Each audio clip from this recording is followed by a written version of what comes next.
Hello friends, good evening to all of you. स्वागत है एक बार फिर से आप सभी विद्यार्थियों का पीडब्ल्यू यूपीपीसीएस के ऑनलाइन प्लेटफॉर्म पर। कैसे हैं आप लोग? प्रिया, सीमा, स्वाति और भी जितने भी साथी ऑनलाइन आ चुके हैं सब लोगों को वेरी गुड इवनिंग। और आज करंट अफेयर का सेशन नहीं है बल्कि आपका आज पॉलिटी का सेशन है। आज एक न्यू बैच आपका स्टार्ट हो रहा है यूपीपीएससी यानी कि यूपीपीसीएस के एग्जाम 2026 के फाउंडेशन बैच के लिए। और इस बैच की शुरुआत भी आपकी पॉलिटी से हो रही है और ये पेड बैच है, लेकिन इसका आज एक पहला ओरिएंटेशन सेशन है। तो आज ये लाइव रहेगा आपका यूट्यूब पर। हालांकि इसका एक जब हम कोई टॉपिक भी स्टार्ट करेंगे तो किसी एक टॉपिक को भी हम लाइव जरूर करेंगे यूट्यूब पर, ताकि बच्चे ये समझ सकें जो नए बच्चे आए हैं कि आखिरकार हम फाउंडेशन बैच में, ऐप में, पेड बैच में कैसे पढ़ते हैं, प्रीलिम्स में कैसे पढ़ते हैं, मेंस में कैसे वहाँ हमें पढ़ाया जाता है, कैसे बोर्ड वर्क किया जाता है, नोट्स के लिए हमें क्या दिया जा रहा है, वो सब कुछ आपको बताया जाएगा। लेकिन आज का सेशन ओरिएंटेशन सेशन है, तो मैंने टीम से बोला कि आज का सेशन यूट्यूब पर पब्लिक रहे तो ज़्यादा बेहतर होगा। और ऐसा इसलिए मैंने किया क्योंकि आप लोगों के हमेशा ये प्रश्न होते हैं।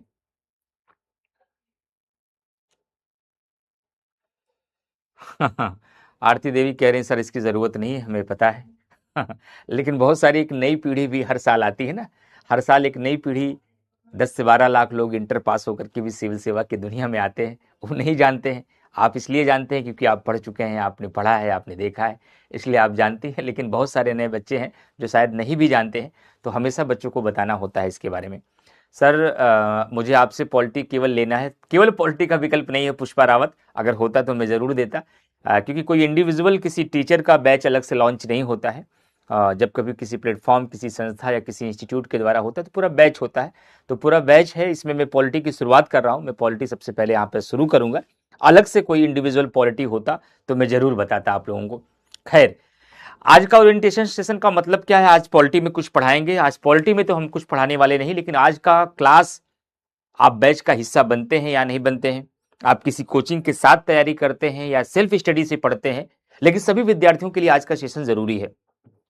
जितना जरूरी उन विद्यार्थियों के लिए है जो आज का बैच ज्वाइन कर रहे हैं, जो आज के बैच में ज्वाइन कर चुके हैं, उससे कहीं ज्यादा जरूरी उन विद्यार्थियों के लिए भी है जो विद्यार्थी सेल्फ स्टडी के माध्यम से पढ़ते हैं, जो अपने से ही तैयारी कर रहे हैं, जो किसी कोचिंग के माध्यम से नहीं, किसी शिक्षक के मार्गदर्शन में नहीं, सेल्फ स्टडी ही उनके पास एक विकल्प है, उनके लिए भी जरूरी है। क्योंकि सिविल सेवा की तैयारी ऐसी है कि इसकी प्रिपरेशन के लिए जब तक आपको एक प्रॉपर गाइडेंस ना हो, जब तक आपको एक प्रॉपर स्ट्रेटजी ना पता हो, जब तक आपको इसकी सेलेक्टेड बुक लिस्ट ना पता हो, जब तक इसे पढ़ने का तरीका ना पता हो, जब तक इसके लिए स्मार्ट स्ट्रेटजी, केवल स्ट्रेटजी नहीं, स्ट्रेटजी तो बहुत सारे लोग जानते हैं, लेकिन जब तक इसकी स्मार्ट स्ट्रेटजी विद्यार्थियों को ना पता हो, कई बार दिक्कत होती है। और बार बार आप लोगों के अलग अलग सवाल आते हैं, अलग अलग कमेंट आते हैं कि सर नहीं हो पा रहा है, प्रीलिम्स में दिक्कत आ ही जा रही है, मेंस बिल्कुल नहीं तैयार हो पा रहा है, हम पढ़ते हैं और भूल जाते हैं, सभी सब्जेक्ट पर कमांड नहीं हो पाती है, बड़ी अच्छी तैयारी के बाद भी हमारा स्कोर बेहतर नहीं होता है। तो आखिरकार कैसे पढ़ा जाए, कैसे की जाए सिविल सेवा की तैयारी, कैसे किया जाए यूपीपीसीएस की तैयारी, ताकि हम सीमित समय में अपने परीक्षा को क्रैक कर सकें। तो सबसे पहले जैसे मैं कोई टॉपिक भी पढ़ाता हूं तो हम पहले उसकी विषय वस्तु के जितने डायमेंशन है उसको बता देते हैं बच्चों को, हम क्या इसमें पढ़ाने वाले हैं। तो आज यूपीपीसीएस 2026 के लक्ष्य के लिए एक ओरिएंटेशन सेशन है फाउंडेशन बैच का, जिस बैच का नाम है सर्वप्रथम बैच। इस बैच में आज के सेशन में हम क्या क्या बताने वाले हैं, आज के सेशन में कौन कौन से विषय वस्तु पर हम चर्चा करेंगे, किस किस डायमेंशन पर हम डिस्कशन करेंगे आप विद्यार्थियों के साथ, और आपका मार्गदर्शन करने वाले हैं, उसकी पहले मैं चर्चा कर देता हूं ताकि सभी विद्यार्थियों को पता हो जाए कि आज के सेशन में क्या क्या बताया गया। कोई बच्चा अगर कभी आगे चल करके भी यूट्यूब पर जाकर ये सेशन ओपन करे तो पहले पेज में उसको दिख जाए कि इस सेशन में हमें क्या क्या समझाया गया है, क्या क्या गाइडेंस हमको दिया गया है इसमें। और ये बहुत जरूरी है पढ़ने के लिए। तो बहुत सारी यूट्यूब की क्लासेस भी हैं, बैचेस भी हैं, किताबें भी हैं, लेकिन कैसे पढ़ा जाए इसकी पुस्तकें मार्केट में नहीं है। कितना पढ़ना है इसकी पुस्तकें भी मार्केट में नहीं है, और यही बहुत जरूरी है विद्यार्थियों के लिए। यह बात शुरुआती चरण में कम समझ में आती है, जैसे जैसे समय बीतता है, असफलताएं हाथ लगती हैं, मेहनत करने के बाद परिणाम नहीं मिलता है, तब बच्चों को यह बात समझ में आती है कि कहीं ना कहीं तो चूक हो रही है, कहीं ना कहीं तो मिस्टेक हो रही है, और उसी चूक पर काम करने के लिए आज का सेशन है। तो आइए सबसे पहले देखते हैं कि फाउंडेशन बैच 2026 यूपीपीएससी के लिए जो फर्स्ट पेड क्लास है, जो कि आपके लिए फ्री होगा, तो इस सेशन में हम क्या क्या डिस्कस करने वाले हैं। सबसे पहले हम कौन कौन से मुद्दे पर चर्चा करेंगे। सबसे पहले हम ये जानना चाहेंगे कि यूपीपीसीएस की तैयारी कहां से शुरू करें? सबसे पहले हम जानना ये चाहेंगे, पहला स्टेप वाइज ही हम चलेंगे। यूपीपीसीएस 2026 की या 27 की या 28 की तैयारी कहां से प्रारंभ करें? सबसे पहला सवाल यही होता है कि तैयारी कहां से प्रारंभ करें और कैसे करें। तैयारी कहां से और कैसे प्रारंभ करें, और कैसे प्रारंभ करें, यह पहला डायमेंशन होगा। शुरुआत कैसे करें इसकी। दूसरा तरीका यह है कि सर जब हम सिविल सेवा की तैयारी करें तो मार्केट में हम जाते हैं, जब हम बुक स्टॉल पे जाते हैं, जब हम किसी कोचिंग संस्थान में जाते हैं, किताबों का इतना बड़ा बंडल मिलता है। एक एक विषय पर हमें हमारे सीनियर्स, हमारे टीचर्स 10-10 पुस्तकें बताते हैं।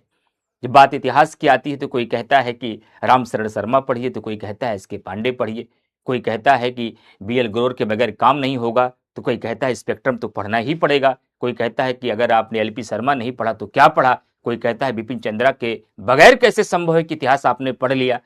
तो आखिर इन किताबों के बीच हम कैसे किताबों का चयन करें, कौन सी किताबें हमारे लिए जरूरी हैं, क्या हर किताबों का अध्ययन करना आवश्यक है, क्या किताब पढ़ना चाहिए या नहीं पढ़ना चाहिए। तो इसका मतलब है कि हमारे लिए बुक लिस्ट और रिसोर्स बहुत जरूरी है। इस यूपीपीसीएस की तैयारी जब हम शुरू करेंगे तो हमारी बुक लिस्ट क्या होनी चाहिए, हमारी बुक लिस्ट क्या होनी चाहिए, हमारी बुक लिस्ट क्या होनी चाहिए। एक बार जरा कमेंट करके बताइए कि हम बैकग्राउंड व्हाइट ही रखें कि ब्लैक कर दें। व्हाइट बैकग्राउंड से आप लोगों को क्लियर दिख रहा है या इसको हम ब्लैक कर दें। इसके साथ ही साथ रिसोर्स क्या क्या होना चाहिए। ये तो बुक मतलब रेफरेंस बुक की बात करेंगे, लेकिन बात अगर की जाए कि इसके रिसोर्स क्या क्या होने चाहिए, क्या केवल बुक ही जरूरी की पर्याप्त है या पीवाईक्यू प्रीवियस ईयर क्वेश्चन भी जरूरी है, क्लास नोट्स भी जरूरी है, शॉर्ट नोट्स भी जरूरी है या नहीं। अच्छा पेन मोटा कर लें बस, बाकी ठीक है, पेन मोटा कर लें, ब्लैक कर लें, देखते हैं एक बार ट्राई करते हैं ब्लैक से भी, क्योंकि मुझे लग रहा है कुछ व्हाइट से मुझे थोड़ा सा बहुत कंफर्ट नहीं लग रहा है। ठीक है, तो मैं कोशिश करता हूं कि इसको और बड़ा कर लूं और व्हाइट और येलो का यूज करूं जिससे आपको दिखाई दे। यूपीपीसीएस 2026 27-28 की तैयारी कहां से शुरू करें और कैसे प्रारंभ करें, बुक लिस्ट क्या होनी चाहिए, रिसोर्स क्या क्या होने चाहिए, साथ ही साथ पहली बार में प्रीलिम्स कैसे क्रैक करें। क्या क्रैक नहीं होता, बिल्कुल क्रैक होता है। पहली बार में प्रीलिम्स कैसे क्रैक करें, कैसे क्रैक करें, फर्स्ट टाइम में प्रीलिम्स को कैसे निकालें। और निकालते हैं, स्मार्ट पढ़ाई करने वाले बच्चे निकालते हैं और आप भी निकाल सकते हैं। बस जरूरत है एक हार्डवर्क की और सही मार्गदर्शन की। जो वे होना चाहिए आपका, जो तरीका होना चाहिए, जो रास्ता होना चाहिए, वो एकदम क्लियर होना चाहिए। रास्ते में रुकावटें हैं, बीच बीच में मोड़ हैं, हर मोड़ पे आप असमंजस, जैसे कोई जब आप लोकेशन आपको मिल जाता है कि आप फला जगह पहुंचिए और आप गाड़ी स्टार्ट करते हैं, लोकेशन लगा होता है, तो चौराहे पर आपको कंफ्यूजन नहीं होता है, संदेह नहीं होता है। लेकिन जब आपको पता होता है वहां तक जाना है और हर चौराहे पर 4 रास्ते दिखाई देते हैं ना, तो मन करता है कि बाएं जाना है कि दाएं जाना है। हो सकता है दाएं भी ज्यादा अच्छा हो सकता है बाईं तरफ अच्छा हो सकता है ये रास्ता जल्दी पहुंचा दे, हो सकता है ये रास्ता जल्दी पहुंचा दे। लेकिन जब कोई आपको गाइड कर रहा हो, आपको लोकेशन भेज दिया हो, सही मार्गदर्शन मिल गया हो, तो क्या ये कंफ्यूजन होगा? शायद नहीं होगा। तो आप आसानी से अपनी रफ्तार में आप आगे बढ़ते चले जाएंगे और आप पहुंच जाएंगे। और आपके पीछे चलने वाला व्यक्ति शायद बहुत तेज चलता हो, लेकिन हर चौराहे पर वो भटक जाता हो, तो अंतिम तक नहीं पहुंच पाता। इसलिए एक शब्दों में मैं यही कहना चाह रहा हूं, मार्गदर्शन, स्ट्रेटजी, सही तरीका, गाइडेंस बहुत जरूरी है सिविल सेवा के लिए। इसके बगैर असंभव तो नहीं है, लेकिन मुश्किल बहुत है। तो मेरा मन हुआ ये बात हम केवल उन्हीं बच्चों को क्यों बताएं जो एडमिशन ले चुके हैं। एक शिक्षक होने के नाते ये मेरी जिम्मेदारी है कि ये बात मैं पब्लिकली बताऊं, ताकि प्रदेश का हर एक बच्चा, ग्रामीण परिवेश का हर एक बच्चा, सिविल सेवा की तैयारी करने वाला हर एक बच्चा ये स्ट्रेटजी समझ सके, ये मार्गदर्शन प्राप्त कर सके। बाकी उसकी इच्छा है, वो कैसा पढ़ना चाहता है, वो अपने तरीके से निर्णय लेगा बच्चा। तो पहला पॉइंट मैं डिस्कस क्या करूंगा, यूपीपीसीएस 2026, 27, 28 की तैयारी कहां से और कैसे प्रारंभ करें, बुक लिस्ट हमारा क्या होना चाहिए, रिसोर्स क्या क्या होने चाहिए, पहली बार में प्रीलिम्स हम कैसे क्रैक करें, कैसे क्रैक करें प्रीलिम्स के फैक्ट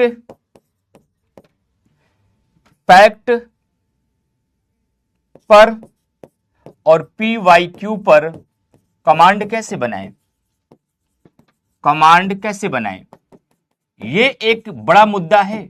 और इस पर अगर कमांड रहा होगा तो 25 का पेपर, जो लोग यूट्यूब पर सेशन देख रहे होंगे, पेपर अच्छा हुआ होगा। अगर पीवाईक्यू का कमांड है, प्रीवियस ईयर क्वेश्चन पर आपका कमांड है और फैक्ट पर कमांड है, देखिए हमें यह कहा जाता है कि सिविल सेवा की तैयारी के लिए कॉन्सेप्ट का होना बहुत जरूरी है, अवधारणा का होना बहुत जरूरी है, समझ विकसित होनी चाहिए। लेकिन इसके चक्कर में अगर आप मौलिक बनने का प्रयास किए, बहुत ओवर मौलिक बन गए और फैक्ट को आपने दरकिनार कर दिया, तब भी सिलेक्शन नहीं होगा।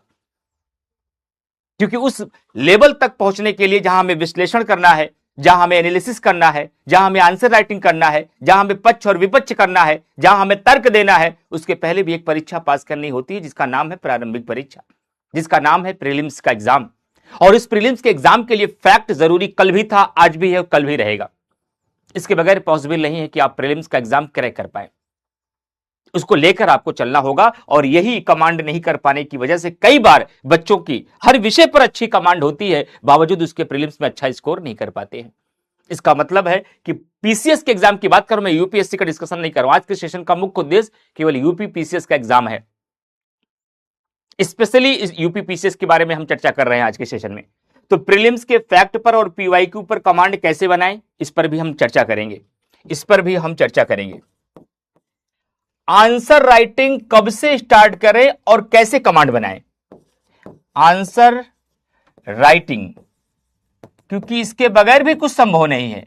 प्रारंभिक परीक्षा वो माध्यम है जो हमें मेंस तक पहुंचाती है, लेकिन मेंस की परीक्षा वो परीक्षा है जो हमें सिलेक्शन दिलाती है। फाइनल सिलेक्शन मेंस से होना है, लेकिन फाइनल सिलेक्शन के दरवाजे तक जाने के लिए हमें मुख्य प्रारंभिक परीक्षा का दरवाजा क्रॉस करना है, उसके बगैर हम वहां एंट्री ही नहीं कर सकते हैं। तो हम प्रीलिम्स की बात को करने के बाद तुरंत हम इस पर आएंगे। आंसर राइटिंग में दो चैलेंज होता है, कब से प्रारंभ करें, कब से प्रारंभ करें और कैसे कमांड बनाएं, कैसे कमांड बनाएं, कमांड बनाएं। मुद्दा यह नहीं कि प्रारंभ कब से करें, ये तो कोई भी व्यक्ति एक बात में बता देगा आपको, आप समझ जाएंगे यहां से मुझे शुरू करना है। मुद्दा इस बात का है कि इस पर हम कमांड कैसे करें, हम अपनी आंसर राइटिंग पर परफेक्शन कैसे लाएं, हम उसकी प्रैक्टिस को मजबूत कैसे बनाएं, यह मुद्दा आपका है ज्यादा जरूरी। तो हम इसकी भी चर्चा करेंगे आपसे, आंसर राइटिंग कब से प्रारंभ करें और कैसे कमांड बनाएं। इसके बाद अगला मुद्दा हमारा जो है, अगला मुद्दा जो हमारा है, अब हमें यह देखना है कि ट्रेंड एनालिसिस पे मैं लास्ट में चर्चा करूंगा। ट्रेंड एनालिसिस, ट्रेंड एनालिसिस का मतलब क्या हुआ, ट्रेंड एनालिसिस का मतलब क्या हुआ कि हमें किस कट ऑफ तक पहुंचना है, किस कट ऑफ तक पहुंचना है, यानी कि जो कट ऑफ आपकी होगी वह कितनी होगी, और साथ ही साथ किस सब्जेक्ट का कितना वेटेज है, किस सब्जेक्ट का कितना इंपॉर्टेंस है। यह ट्रेंड एनालिसिस के माध्यम से हम समझेंगे। सब्जेक्ट का इंपॉर्टेंस समझने के लिए हम ट्रेंड एनालिसिस करेंगे। ट्रेंड एनालिसिस के माध्यम से यह क्लियर हो पाएगा कि हम किस सब्जेक्ट को कितनी वरीयता दें और कौन सा सब्जेक्ट हमें कितना प्रश्न दे सकता है। और हमारा एक लक्ष्य क्या होना चाहिए कि अगर हम फर्स्ट टाइम में ये चाहते हैं कि हम प्रीलिम्स क्रैक करके मेंस लिखें, तो हमें क्या लक्ष्य बना के चलना चाहिए, हमें किस लक्ष्य तक पहुंचने की कोशिश करनी चाहिए, हमें कहां तक स्कोर करना चाहिए। इन मुद्दों पर हम लोग चर्चा आपसे करेंगे। फिर उसके बाद ये सारी चीजें करने के लिए एक मुख्य चुनौती बच्चों के सामने ये आती है कि सर हमारा टाइम टेबल कितना होना चाहिए। टाइम टेबल क्या हो, टाइम टेबल क्या हो, टाइम टेबल क्या हो, एक साथ कितने सब्जेक्ट पढ़े जाएं, एक साथ कितने सब्जेक्ट पढ़े जाएं, एक साथ कितने सब्जेक्ट पढ़े जाएं। टेस्ट सीरीज की क्या भूमिका है? प्रीलिम्स और मेंस दोनों की बात कर रहे हैं। टेस्ट सीरीज की कितनी भूमिका है? यह भी सवाल है, उत्तर नहीं है, ध्यान रखिएगा। और जब आप सवाल पहले कर लेते हैं तो आप उसी लाइन में चलते हैं। यही पढ़ने का भी तरीका है, जो हम आपको तरीका बता रहे हैं ना कि पूरी सिविल सेवा की तैयारी कैसे की जाए, इसके लिए जो हम पहले से ही माइलस्टोन तय कर रहे हैं, ऐसे आपको भी करना है कि फर्स्ट डे से ही अपना लक्ष्य बना लेना है और उसी लक्ष्य पर टिक लगाते हुए आगे बढ़ते रहना है। ये पूरा हो गया, ये पूरा हो गया, ये बाकी रह गया, ये पूरा हो गया, ऐसे आपको भी करना है। और सबसे अंतिम बात, एक बच्चों के बीच बहुत मिथ है, कितने घंटे पढ़ना चाहिए। कुछ का मानना है कि सिविल सेवा का मतलब 12 घंटे लगातार कुर्सी तोड़ना है, ऐसा भी नहीं।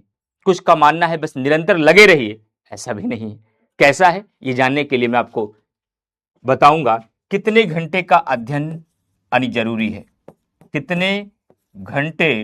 हालांकि सिविल सेवा की दुनिया में घंटे का कोई मतलब होता नहीं है, अचीवमेंट का मतलब होता है कि दिन भर में कितना प्राप्त किया आपने। सर इस क्लास को आप मॉर्निंग में 8 AM पर पढ़ाइए प्लीज। 8 AM पर बेटा अभी तो पॉसिबल नहीं है। मैं बात करता हूं, अभी 7 से 8 तो करंट अफेयर की क्लास है।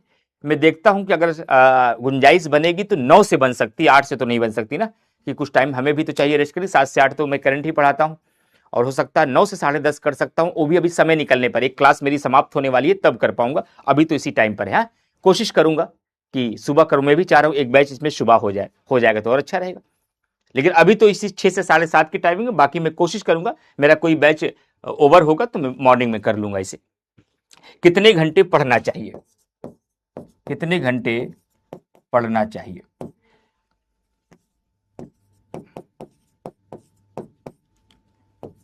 अब हमारे कितने क्वेश्चन यहां हो गए थे? लगभग 5, 6, 7 और इधर 8, फिर इधर 9, फिर इधर 10, फिर इधर 11।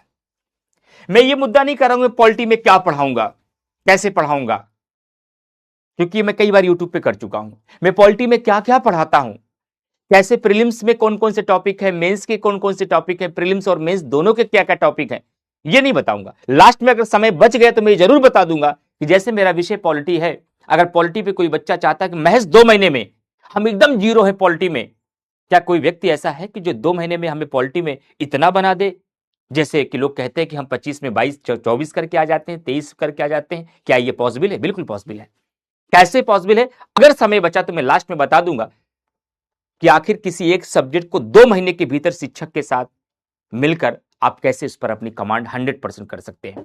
100% का मतलब है कि अपने हिसाब से, हाँ, कि मैंने काम कर लिया है, और 100% कुछ होता नहीं है। कमियां तो शिक्षक में बनी रहती है, तो बच्चों में तो जरूरी बनी ही रहेंगी। काम करने की जरूरत तो शिक्षक में बनी रहती है हमेशा, वो तो ताउम्र बनी रहेगी। जिस दिन किसी को लग गया कि हम मुकम्मल हो गए, उसी दिन वो खत्म हो गया। कोई मुकम्मल नहीं होता, कोई कभी भी पूरा नहीं होता, कोई कभी भी परफेक्ट नहीं होता, कोई कभी भी कंप्लीट नहीं होता। अधूरापन जीवन में हमेशा रहता है, चाहे वो शिक्षक हो, चाहे वो विद्यार्थी हो। जीवन का नाम ही है अधूरापन, कभी ये पूर्ण नहीं होता है। तो मैं उसके बारे में चर्चा कर पाऊंगा यदि समय बचा तो। 1.5 घंटे का सेशन है आज का ये। तो आइए सबसे पहले मुद्दे पर चर्चा करते हैं। सबसे पहला मुद्दा क्या है? यूपीपीसीएस 26 की तैयारी कहां से और कैसे प्रारंभ करें?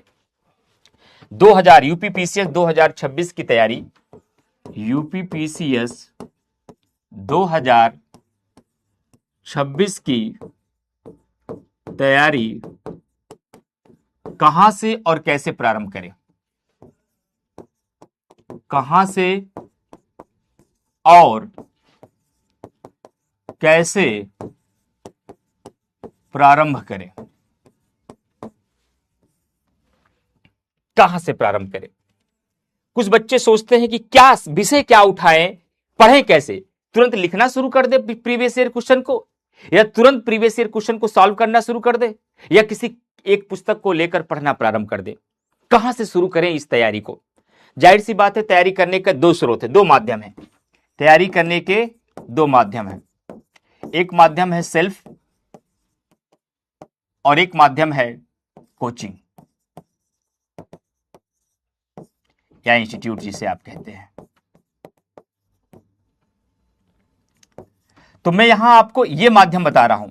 सेल्फ के माध्यम से भी मैं लास्ट में डिस्कस कर दूंगा सेल्फ से कैसे कर सकते हैं, लेकिन अभी मैं आपको बता रहा हूं जैसे बहुत सारे बच्चे होंगे जो आप सर्वप्रथम बैच से जुड़ रहे होंगे, जो बहुत सारे बच्चे होंगे जो आप सर्वप्रथम बैच से जुड़ रहे होंगे या जुड़ चुके होंगे।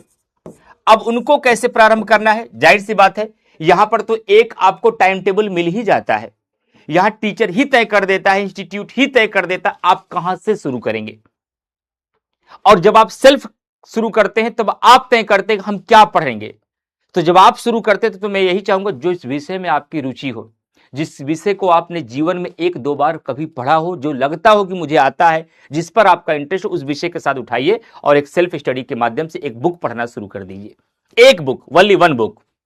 वो किसी भी शिक्षक से आप उस सब्जेक्ट के बारे में आप एक बुक का चयन करिए और इस एक बुक को पढ़ना शुरू कर दिए। लेकिन अगर आप कोचिंग के साथ, टीचर के साथ जुड़ के आप स्टार्ट कर रहे हैं तो आपको क्या करना है, यहां पर चाहे 26 की तैयारी कर रहे हो, चाहे 27 की तैयारी कर रहे हो, चाहे 28 की तैयारी। एग्जाम्पल के तौर पर यहां पॉलिटी के साथ बैच स्टार्ट हो रहा है। किसके साथ? पॉलिटी के साथ स्टार्ट हो रहा है। जो बात मैं अंतिम में बोल रहा था उसको मैं शुरू में ही बता देता हूं आपको। पॉलिटी के साथ आपका बैच स्टार्ट हो रहा है, तो जाहिर सी बात है कि यहां पर आपने अगर कोर्स लिया है, पेड कोर्स के साथ आप जुड़े हैं, किसी इंस्टीट्यूट का हिस्सा है, जरूरी नहीं है। देखिए मैं किसी बात की बाध्यता नहीं कर रहा हूं कि आपको हर हाल में पीडब्ल्यू में ही पढ़ना है वरना सिलेक्शन नहीं होगा, वो आपकी इच्छा है आप कहां पढ़ना चाहते हैं। लेकिन यह जरूर मैं दावा करूंगा कि यूपीपीसीएस के लिए एक प्रॉपर गाइडेंस के माध्यम से जो सबसे बेस्ट होगा वो हम कोशिश तो जरूर कर रहे हैं, हमारी पूरी टीम कोशिश कर रही है। और ये कोशिश पहली बार नहीं, पिछले 10 सालों से आपके लिए हम कर रहे हैं। तो ये हमारी कोशिश है, बाकी निर्णय आपका है। अगर आप हमारे साथ यहां पर मान लीजिए एग्जाम्पल के तौर पर आप पॉलिटी साथ शुरू करते हैं तो आपको क्या करना है, सर्वप्रथम आपको पॉलिटी जहां से शिक्षक प्रारंभ कर रहे हैं या जहां से हम पॉलिटी प्रारंभ कर रहे हैं उसको टीचर का लेक्चर आपको अच्छे से करना है। लेक्चर क्लास बहुत जरूरी है, क्लास बहुत जरूरी है। कई बार विद्यार्थी ये समझते हैं कि हम टीचर का नोट्स मिल जाए, हमें कोई किताब मिल जाए या संस्थान का कोई प्रिंटिंग नोट्स मिल जाए, उसे पढ़कर हम अपना काम बेहतर बना लेंगे। नहीं बना पाएंगे आप। किसी भी कोर्स को जब आप पढ़ते हैं, किसी भी शिक्षक से आप पढ़ते हैं, तो शिक्षक की सबसे महत्वपूर्ण चीज क्या है? शिक्षक का लेक्चर। जब टीचर आपको किसी सब्जेक्ट के बारे में समझाता है, किसी टॉपिक के बारे में समझाता है, तो आपको सर्वप्रथम टीचर का लेक्चर करना है। जैसे ही टीचर आपको लेक्चर पढ़ाएगा, क्योंकि ऑनलाइन की दुनिया है, ऑफलाइन होता तो सीधा क्लास में ही वही नोट्स लिखा दिया जाता। ऑनलाइन की दुनिया में आपको मैं पॉलिटी में अपना प्रिंटिंग अपना नोट्स दूंगा, अपना व्यक्तिगत संस्थान का नहीं। जो मैं क्लास में ऑफलाइन में लिखाता हूं बच्चों को नोट्स, वो नोट्स मैं आपको दूंगा। एग्जाम्पल के तौर पर बाय द वे मैंने पॉलिटी के फाउंडेशन बैच में सबसे पहला टॉपिक शुरू किया कि भारतीय संविधान की विशेषता पढ़ा रहा हूं। तो भारतीय संविधान की विशेषता में जब लेक्चर पढ़ाऊं, जितना लेक्चर पढ़ाऊं वो लेक्चर आप मेरे साथ करिए। करते समय कहीं डाउट आए, टीचर से कमेंट कीजिए, अपने डाउट पूछिए। लास्ट में 10 मिनट टीचर आपको टाइम देते हैं। उसके बाद जो टॉपिक टीचर के द्वारा पढ़ाया गया, जैसे एग्जाम्पल के तौर पर भारतीय संविधान की विशेषता पढ़ाई गई, भारतीय संविधान की विशेषता पढ़ाई गई, भारतीय संविधान की विशेषता पढ़ाई गई, तो भारतीय संविधान की विशेषता का पूरा कंप्लीट लेक्चर टीचर के साथ आप पढ़िए, खूब अच्छे से पढ़िए, पूरे मन के साथ पढ़िए। ज्यादा फोकस टीचर को समझने में लगाइए, लिखने में नहीं। टीचर जब आपको चीजों को समझा रहे हैं तो अधिक से अधिक समझने पर जोर दीजिए। जो महत्वपूर्ण और तथ्यात्मक बातें लगे उसको आप शॉर्ट नोट्स में नोट करते रहिए। टीचर के साथ आप शॉर्ट नोट्स बना सकते हैं। अगर आपको प्रिंटिंग नोट्स कुछ दिया गया है, नहीं दिया गया है, ऑफलाइन में तो बच्चों को जरूरत नहीं पड़ती है। ऑफलाइन का मोड कैसे होता है, टीचर जब समझाता है तो बच्चे सारे समझते हैं और जब टीचर लिखाता है तो सारे बच्चे लिखते हैं। लेकिन ऑनलाइन की दुनिया में ऐसा नहीं है। ऑनलाइन का क्लास करते समय जब टीचर बोर्ड वर्क के माध्यम से आपको चीजें समझा रहा हो, बोर्ड वर्क में जो चीजें आपको लगती है कि ये मुझे लिखना चाहिए, जब टीचर आपको बताए कि इसको नोट करिए, उसे नोट करते रहिएगा, बाकी चीजों को समझते रहिए। क्लास ओवर हो जाएगी, मान लीजिए 1.5 घंटे की क्लास है, पॉलिटिक्स के साथ शुरू हो रही है, तो क्लास जैसे ही ओवर हो गई उसके बाद तुरंत आपको क्या काम करना चाहिए?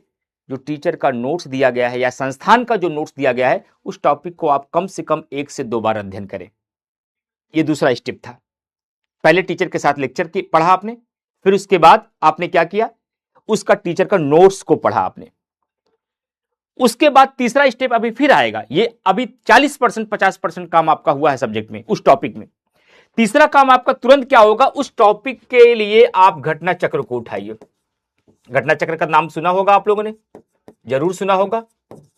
तो घटना चक्र को जैसे उठाएंगे, वो टॉपिक ढूंढिए कहां पर है और उस टॉपिक के माध्यम से PYQ लगाइए, प्रीवियस ईयर क्वेश्चन को सॉल्व करिए। और ये आपका राइट है, ये आपका अधिकार है। आप इमरान सर से पढ़े, भारत में दुनिया के किसी भी सर से पढ़े, आप PW में पढ़े या भारत की किसी अन्य कोचिंग में पढ़े, अगर टीचर ने आपको पढ़ाया है, टीचर का लेक्चर आपने किया है, टीचर का नोट्स आपने पढ़ा है, उसके बाद PY question, previous year question solve करिए। अगर क्वेश्चन आपसे नहीं होता है तो टीचर की हार मानी जाएगी। तब इसका मतलब टीचर ने आपको कहीं ना कहीं या टीचर से मिस्टेक हुई या आपसे मिस्टेक हुई है। तो पहले यह देखिए, क्या टीचर ने उस टॉपिक का डिस्कशन ही नहीं किया है? क्या टीचर ने अपने नोट्स में उस कंटेंट को लिखाया ही नहीं है? क्या संस्थान ने उसका आपको स्टडी मटेरियल ही नहीं दिया है? या आपने सही से पढ़ा नहीं? पहले यह अध्ययन कर लीजिएगा। अगर लगता है कि नहीं सर, सवाल तो पूछा गया है, हमने भारतीय संविधान की विशेषता पढ़ा और उस विशेषता में पूछा गया है कि कठोर और लचीले संविधान का लक्षण क्या होता है, और टीचर ने हमें कठोर और लचीले संविधान के बारे में पढ़ाया ही नहीं है, तब आप टीचर से क्लेम करिए कि सर ये आपने नहीं पढ़ा है, ये प्रीवियस ईयर में सवाल पूछा गया है। जवाबदेहिता का होना जरूरी है।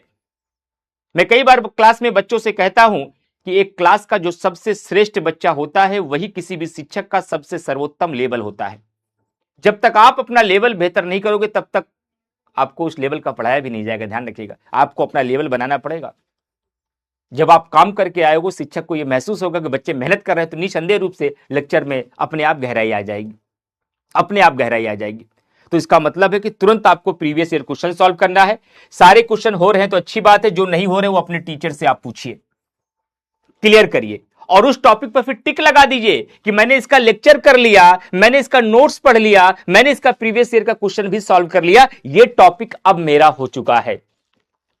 ये फर्स्ट डे से, फर्स्ट सब्जेक्ट से, फर्स्ट टॉपिक से ही काम करना है आपको।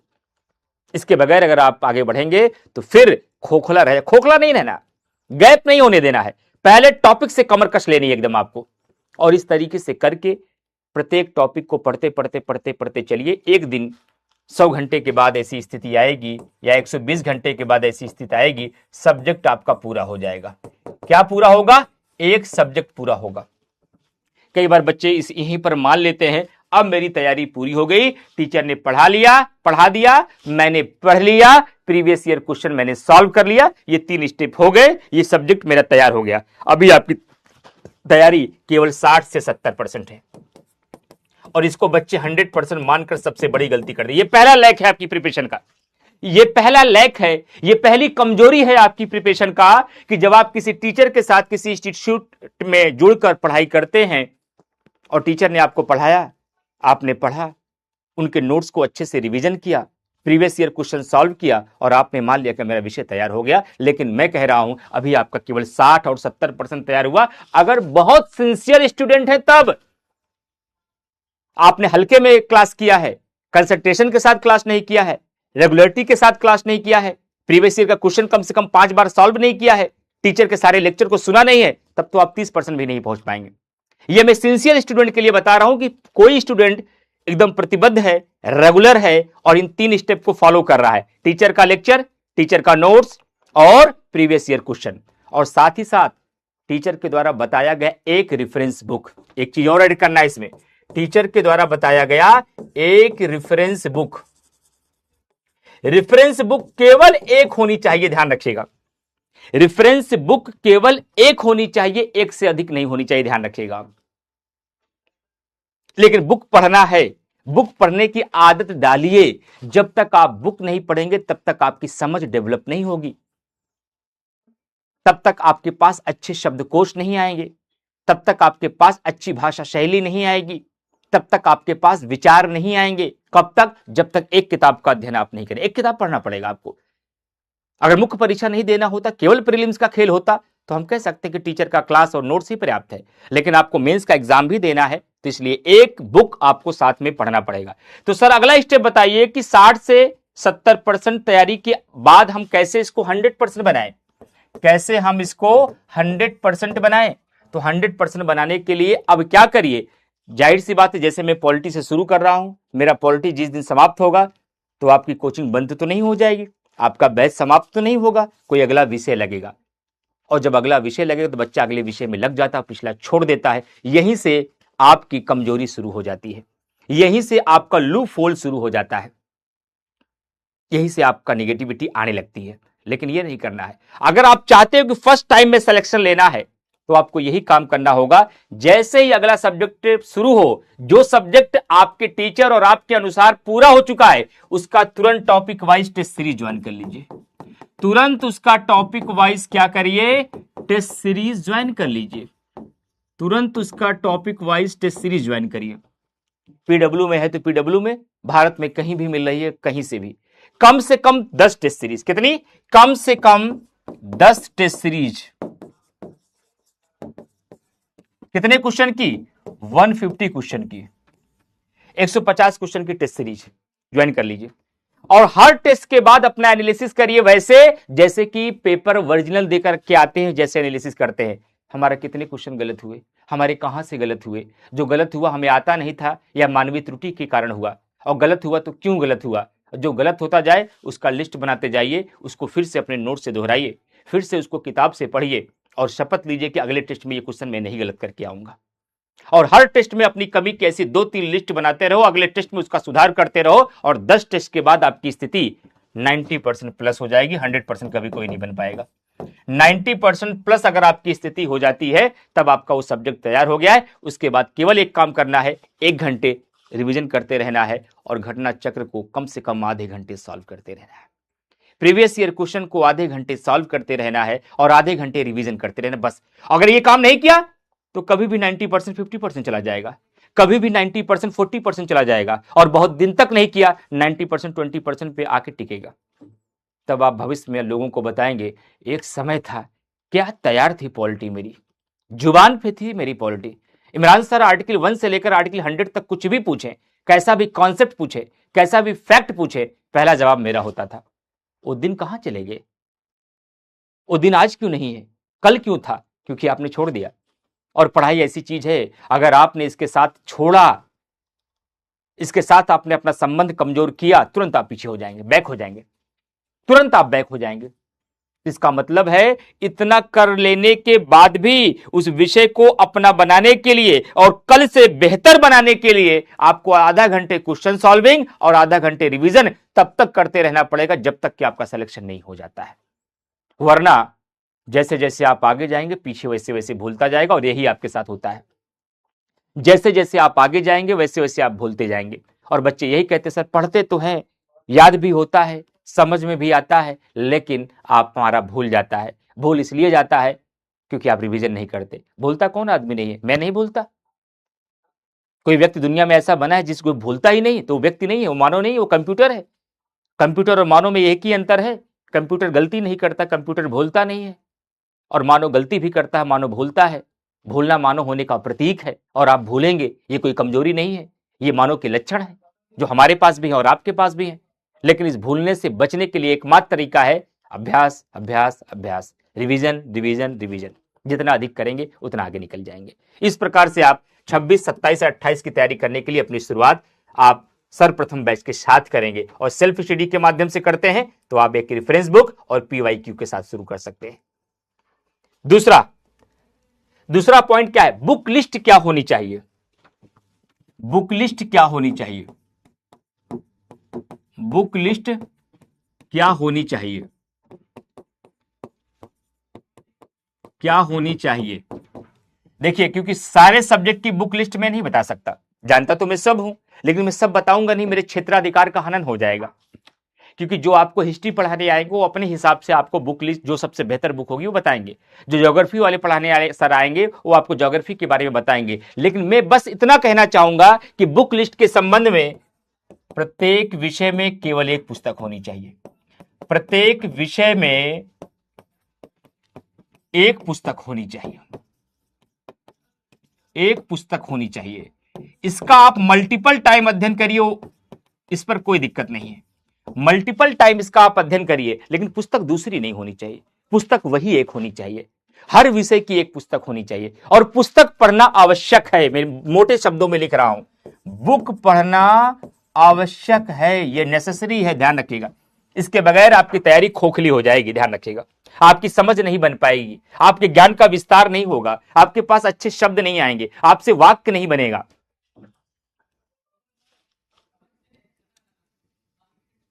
हाँ जरूर, मैं कोशिश करूंगा कि पॉलिटी का बैच पूरा होते होते पीडब्ल्यू में आपको टॉपिक वाइज टेस्ट सीरीज मिल जाएगी, सब्जेक्ट वाइज टेस्ट सीरीज मिल जाएगी। तो यह ध्यान रखना है कि बुक पढ़ना जरूरी है और प्रत्येक सब्जेक्ट के लिए केवल एक ही बुक पढ़नी है और उसी को मल्टीपल टाइम पढ़ना है। और मेरा सब्जेक्ट है पॉलिटी, पॉलिटी के लिए केवल एक बुक पढ़नी है आपको, एक बुक आपको पढ़नी है जिसका नाम है एम लक्ष्मीकांत, बस। और कोई दूसरी बुक पढ़ने की जरूरत आपको नहीं है, यही आप जितनी बार पढ़ सकें पढ़ लिए। और ये कब पढ़ना है तो पॉलिटी में बताऊंगा कब पढ़ना है। जब मैं कल से सब्जेक्ट स्टार्ट करूंगा अपने बच्चों के साथ तो मैं बताऊंगा कि कब आपको बुक का यूज करना, पहले दिन से नहीं करना है। मैं उस समय आएगा तो मैं बताऊंगा कि अब इस बुक को आप जाके पढ़िए। वो अभी आपको समझ में नहीं आएगी, जब मैं समझ विकसित कर दूंगा तब वो समझ में आएगी, तब वो समझ में आएगी, ये ध्यान रखिएगा। यहां तक बात समझ में आई? तो बुक लिस्ट के अंतर्गत बस मैं 3 बातें आपको बता रहा हूं। बुक पढ़ना अनिवार्य है, आवश्यक है, नेसेसरी है। प्रत्येक विषय के लिए एक ही बुक का चयन करना जो आपको शिक्षक बताएंगे, एक ही पुस्तक को मल्टीपल टाइम पढ़ना है। और साथ ही साथ मैंने क्या कहा, पॉलिटी में मैंने बता दिया कि आप एम लक्ष्मीकांत को आप पढ़ सकते हैं। सवाल ये उठता है कि तीसरा सवाल आपने सर लिखा है कि रिसोर्स क्या क्या होने चाहिए, केवल बुक ही होना चाहिए पर्याप्त है? रिसोर्स क्या क्या होने चाहिए, ये बहुत मायने है। रिसोर्स क्या क्या होने चाहिए, रिसोर्स क्या क्या होने चाहिए, ये बहुत जरूरी है। आपके रिसोर्स क्या क्या होने चाहिए? एक तो रेफरेंस बुक, एवरी सब्जेक्ट के, प्रत्येक विषय के, एवरी सब्जेक्ट के, ध्यान रखिएगा, एवरी सब्जेक्ट के रेफरेंस बुक होने चाहिए, रेफरेंस बुक होने चाहिए, ठीक। एक तो ये लिस्ट बना लीजिए आप। दूसरा रिसोर्स क्या होना चाहिए, एवरी सब्जेक्ट के पीवाईक्यू होनी चाहिए, एवरी सब्जेक्ट के यानी सभी विषयों के क्या होने चाहिए, पीवाईक्यू, प्रीवियस ईयर क्वेश्चन होने चाहिए। प्रीवियस ईयर क्वेश्चन किसके, प्रीलिम्स और मेंस दोनों के, प्रीलिम्स और मेंस दोनों के। और टीचर का क्लास नोट्स, टीचर का क्लास नोट्स या फिर इंस्टीट्यूट का प्रिंटिंग नोट्स, दो में एक ही रहेगा आपके पास। इंस्टीट्यूट का प्रिंटिंग नोट्स, प्रिंटिंग नोट्स। और अभी मैंने एनसीईआरटी की बात नहीं की है, रिसोर्स में आप अपने एवरी सब्जेक्ट की एनसीईआरटी को भी ऐड कर सकते हैं।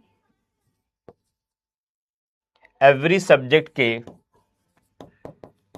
एनसीईआरटी को भी आप ऐड कर सकते हैं, एनसीईआरटी को भी आप ऐड कर सकते हैं। इसके अलावा कोई और रिसोर्स की जरूरत नहीं है। बाकी जितने कूड़े हटा दीजिए आप। और इस तैयारी के साथ इसमें और कुछ ऐड करना है तो आप क्या ऐड कर सकते हैं, न्यूज़पेपर ऐड कर सकते हैं, न्यूज़पेपर। इसके लिए मैं अलग से वीडियो बनाऊंगा फिर से कि न्यूज़पेपर कौन होना चाहिए, कैसा होना चाहिए, कैसे पढ़ना है। यही आपके यूपीपीसीएस के रिसोर्स होने चाहिए, इसके अलावा कुछ नहीं होने चाहिए। एवरी सब्जेक्ट के रेफरेंस बुक, एवरी सब्जेक्ट के previous year question, previous year question prelims की भी होने चाहिए, मेंस की भी होने चाहिए। टीचर का क्लास नोट्स या इंस्टीट्यूट का प्रिंटिंग नोट्स, एवरी सब्जेक्ट की एनसीईआरटी प्लस न्यूज़पेपर। इसके अलावा कहीं भी कुछ नहीं भटकना है। और सबके लिए मैंने सिंगल की बात की है, एक ही टीचर का नोट्स रखिए, एक ही प्रीवियस ईयर क्वेश्चन रखिए। अब कोई बच्चा कह रहा है सर वाणी भी ले लें, सर कोई कह रहा है सर हम यूथ भी ले लें, फिर कोई कह रहा है हम क्रॉनिकल भी ले लें, फिर कोई कह रहा है हम अरिहंत भी ले लें। ये बीच लेने का तरीका क्या है भाई, प्रतिभा में समझा नहीं। बैच लेने का, अरे अभी लास्ट में आ जाएंगे भाई, बैच तो ले ही लेंगे। बैच लेने के लिए आपके कमेंट बॉक्स में लिंक दिया गया है। एक बार मैं फिर से बता दे रहा हूं, बैच लेने के लिए आपके कमेंट बॉक्स में लिंक दिया गया, उसी लिंक पर जाकर के आप ज्वाइन कर सकते हैं। नहीं मिलेगा ये नहीं बोला था सीमा प्रजापति, धन्यवाद सर। ऐसे उत्कर्ष पर भी आप बोले थे कि टॉपिक वाइज टेस्ट मिलेगा, किंतु अभी तक मिला नहीं। मैंने ये कहा था ना ना ना, ऐसा कोई वादा नहीं हुआ था। देखिए भाई प्रतिभा जी, गलत बात नहीं। क्या नाम था आपका? मैंने ये बात आपको उत्कर्ष में ही बताई होगा, जब जब बताया होगा तब तक बताया होगा, और मैं आज भी यही बोला हूं कि पीडब्ल्यू में मिलता है तो पीडब्ल्यू में या भारत में कहीं भी मिलता है उसको आप ज्वाइन करिए। मैंने किसी को बाध्य किया कि आप पीडब्ल्यू का ही topic wise test series join करने के लिए बाध्य हैं? मैंने किसी बच्चे से ऐसा कहा? मैंने उत्कर्ष में भी ऐसा नहीं कहा था। मैंने वहां कहा था अगर उत्कर्ष में है तो ज्वाइन कीजिए, क्योंकि तो संस्थान का काम है। टेस्ट सीरीज तो मैं तैयार नहीं करूंगा। अगर टेस्ट सीरीज संस्थान ने तैयार कर दिया है, मार्केट में अवेलेबल है, तो उसकी ज्वाइन करिए। कहा इस चीज ढूंढ रही हैं? पूरे भारत भर में इतनी सारी अवेलेबिलिटी है, इतने सारे इंस्टीट्यूट हैं, टेस्ट सीरीज की भरमार है, जहां मिल जाए वहां से लीजिए भाई। मैंने न तो कल आपको उत्कर्ष में बाध्य किया था, ना आज मैं आपको पीडब्ल्यू में बाध्य कर रहा हूं। मैंने तो आपको स्वतंत्र रखा है, आप अपनी इच्छा अनुसार टेस्ट सीरीज का चयन करिए। या ये कह सकता हूं, मैं टीम से अपील कर सकता हूं कि टॉपिक वाइज भी टेस्ट सीरीज चलाई जाए, सब्जेक्ट वाइज भी टेस्ट सीरीज चलाई जाए, इससे बच्चों का लाभ होगा। अब मैं तो बना नहीं रहा हूं, नहीं तो मैं कैसे बना दे देखता। समझ गए भाई? एनसीईआरटी को लेकर के एक अलग से बना दूंगा वीडियो में, उसमें आप देख लीजिएगा। आपका मैंने कमेंट देख लिया भाई। एनसीईआरटी के बारे में बस इतना पता है, प्रत्येक सब्जेक्ट की एनसीईआरटी कक्षा 6 से लेकर 12 तक, कुछ की एनसीईआरटी केवल 11-12 तक। तो मैं आपको बता दूंगा किसकी किसकी एनसीईआरटी पढ़नी चाहिए, किसकी 6 से 12 तक है। आगे मैं किसी दिन डिस्कस कर दूंगा, एनसीईआरटी पर एक अलग से वीडियो बना दूंगा, एनसीईआरटी को पढ़ने का तरीका भी बता दूंगा। और जानकारी के लिए बता दूं, अभी मैं बस जल्दी से फ्री हो जाऊं, एनसीईआरटी पॉलिटी की और भी अन्य सब्जेक्ट की हमारे सभी शिक्षक यूट्यूब पर फ्री पढ़ाएंगे। फ्री यूट्यूब पर एक सीरीज आ रही है जिस पर एनसीईआरटी की सीरीज मिलेगी और पॉलिटी की एनसीईआरटी मैं पढ़ाऊंगा, जो कि निःशुल्क होगा। क्लियर? एनसीईआरटी को लेकर चिंता मत करिए, एनसीईआरटी मैं आपको पढ़ा दूंगा, यूट्यूब पर फ्री पढ़ा दूंगा, बगैर किसी पैसे के पढ़ा दूंगा। अभी एक सीरीज चलने वाली है एनसीईआरटी की। चलिए, तो ये आपका हो गया रिसोर्स हो गया। तो 3 चीजों पर हम लोगों ने बात कर ली। यूपीपीसी 2026, 27, 28 की तैयारी कहां और कैसे करें, बुक लिस्ट हमारी क्या क्या होनी चाहिए, रिसोर्स क्या क्या होने चाहिए, और उसके बाद अब हमारा तीसरा मुद्दा क्या होगा? तीसरा मुद्दा क्या होगा? पहली बार में प्रीलिम्स कैसे क्रैक करें। ये बड़ा मुद्दा है, ये बड़ा मुद्दा है कि पहली बार में प्रीलिम्स कैसे क्रैक करें। यहां 5 साल बीत जाते, प्रीलिम्स नहीं निकलता है। पहली बार में प्रीलिम्स कैसे क्रैक करें, पहली बार में प्रीलिम्स कैसे क्रैक करें।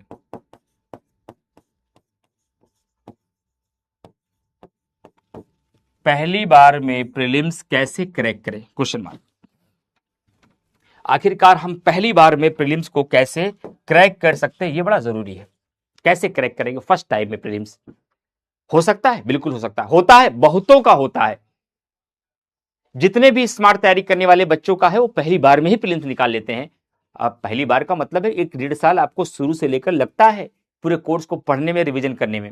लेकिन पहली बार में अगर फर्स्ट अटेम्प्ट में प्रीलिम्स आप क्रैक करना चाहते हैं तो सब्जेक्ट वाइज अध्ययन करें, सब्जेक्ट वाइज अध्ययन करें, सब्जेक्ट वाइज अध्ययन करें, साथ साथ PYQ लगाते रहें, साथ साथ PYQs प्रीवियस ईयर क्वेश्चन लगाते रहें। शुरू से, प्रारंभ से ही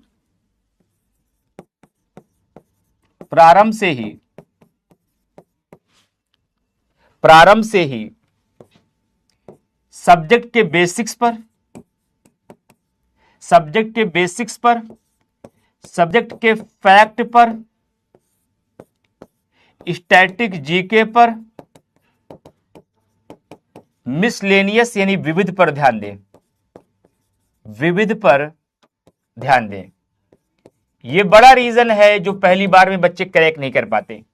सब्जेक्ट को पढ़ते हैं, पुस्तक से पढ़ते हैं, टीचर के साथ पढ़ते हैं, बहुत गहरा पढ़ते हैं, लेकिन सब्जेक्ट का बेसिक छोड़ देते हैं। बेसिक किसे कहते हैं सर? जैसे लोकसभा अध्यक्षों का कार्यकाल ये सब्जेक्ट का बेसिक है, जैसे राज्यसभा लोकसभा की सीटें ये सब्जेक्ट का बेसिक है, जैसे गवर्नर जनरल वायसराय का कार्यकाल ये सब्जेक्ट का बेसिक है। आप सब कुछ इतिहास पूरा पढ़ के बैठे हैं, पूरी पॉलिटी आपकी जुबान पर है, लेकिन लोकसभा और राज्यसभा की सीट नहीं याद है, लोकसभा स्पीकर का कार्यकाल नहीं याद है, राष्ट्रपतियों का क्रम नहीं याद है, उपराष्ट्रपतियों का क्रम नहीं याद है, संविधान संशोधन नहीं याद है, आर्टिकल नहीं याद है, अनुसूचियां नहीं याद है, तो फिर आपका बेसिक ही क्लियर नहीं है, तो आप तो बाहर हो जाएंगे। हर सब्जेक्ट के बेसिक के 2 सवाल अगर आप गलत कर दिए तो 5 सब्जेक्ट में 10 क्वेश्चन आपके ऐसे गलत हो जाएंगे जो दूसरा बच्चा कर ले जाएगा। इसलिए आपको अगर पहली बार में क्रैक करना है तो आपको सब्जेक्ट के साथ पीवाईक्यू लगाते रहना है, बेसिक्स पर ध्यान देना है, फैक्ट की अलग से लिस्ट बनाकर तैयार करते रहना है, स्टैटिक जीके पर कमांड बनानी है, विविध पर ध्यान देना है, मिसलेनियस पर ध्यान देना है। और मैं एक बात आपको बता दूं, मिसलेनियस पर ध्यान देना है और साथ ही साथ प्रीलिम्स के एग्जाम के पहले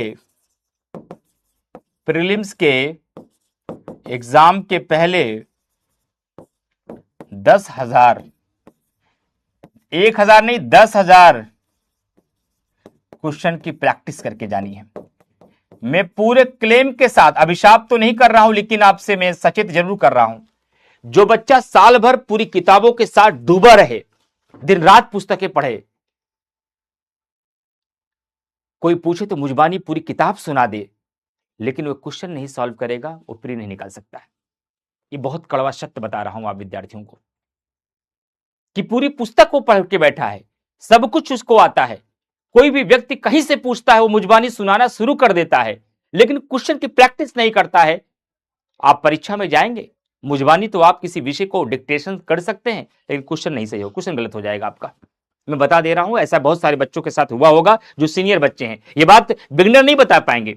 ये जो मैं बात कह रहा हूं, ये बात सबसे अच्छी उनको समझ में आएगी जो तैयारी 3 साल से कर रहे हैं, 4 साल से कर रहे हैं, उनको ज्यादा समझ में आएगी ये बात, कि बात कितनी सत्य है। सर, प्रैक्टिस के बगैर हमारा स्कोर कितना खराब हो जाता है।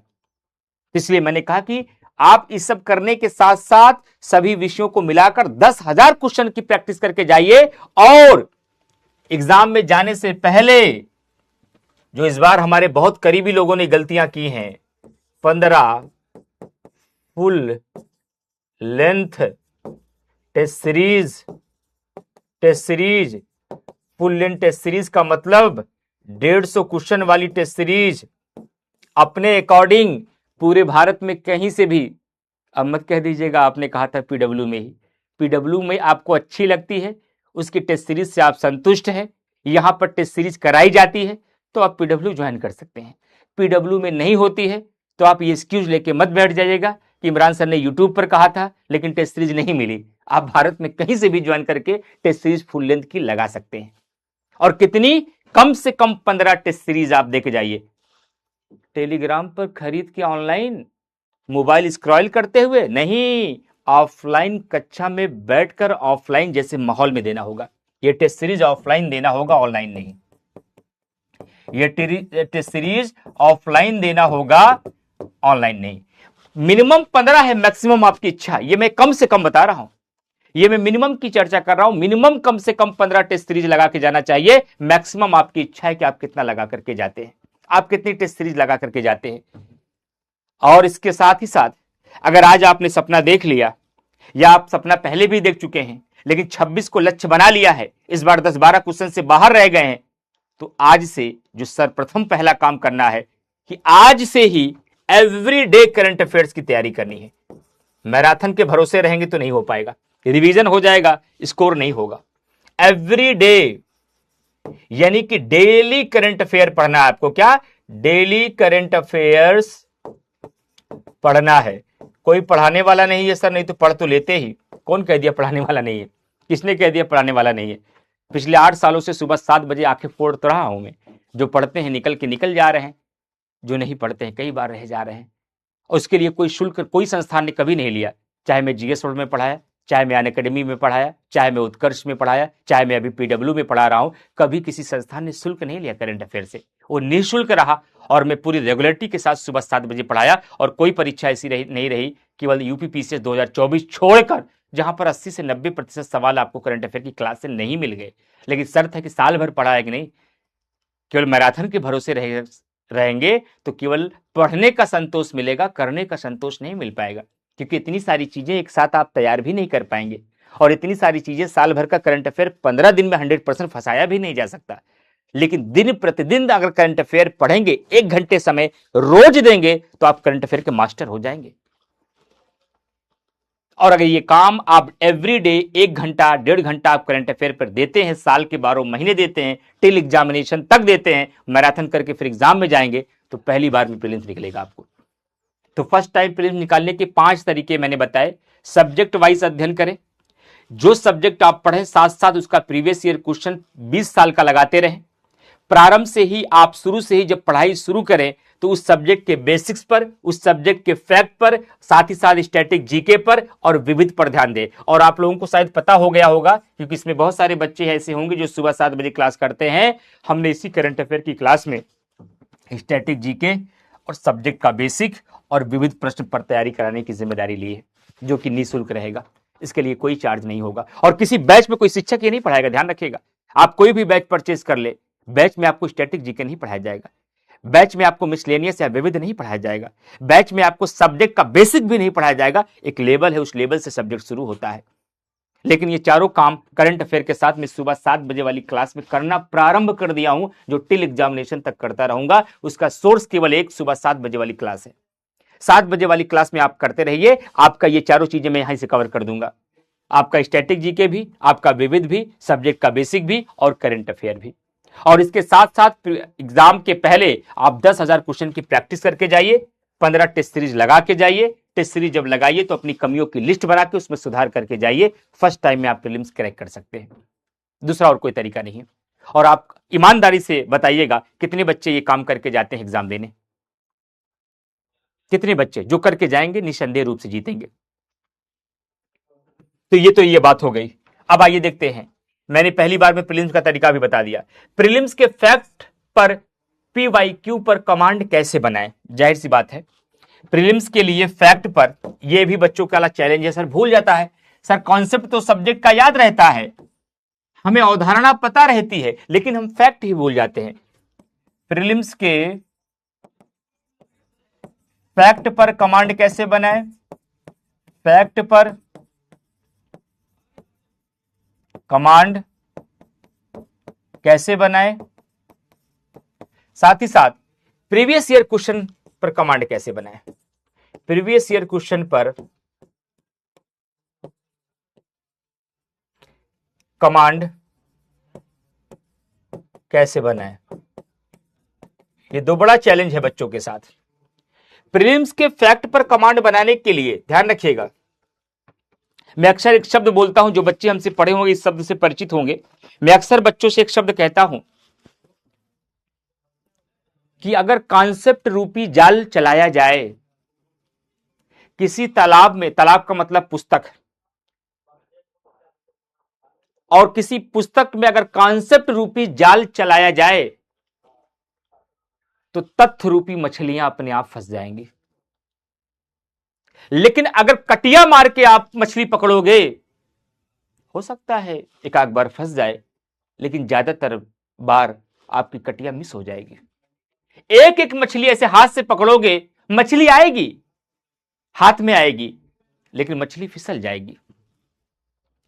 लेकिन जब जाल चलाओगे तो सारी मछलियां उसी जाल के अंदर फंस जाएंगी। तो कॉन्सेप्ट किसे कहते हैं, जो अवधारणा के साथ पूरी स्टोरी के साथ पढ़ा जाए। तो किसी भी सब्जेक्ट के किसी भी टॉपिक को अगर स्टोरी के साथ पढ़ेंगे, फैक्ट याद हो जाएंगे। केवल फैक्ट पर फोकस करेंगे तो फैक्ट फिसल जाएगा, फैक्ट फिसल जाएगा आपसे। तो कॉन्सेप्ट रूपी जाल चलाना है। कॉन्सेप्ट रूपी जाल के बगैर फैक्ट पर कमांड कर पाना मुश्किल काम है। और कॉन्सेप्ट रूपी जाल का मतलब है कि प्रत्येक सब्जेक्ट के प्रत्येक टॉपिक को स्टोरी के साथ पढ़ा जाए। स्टोरी कहां मिलेगी, या आप किताबों में मिलेगी या शिक्षक सुनाएगा, या किताबों में मिलेगी या शिक्षक सुनाएगा। यह स्टोरी आपको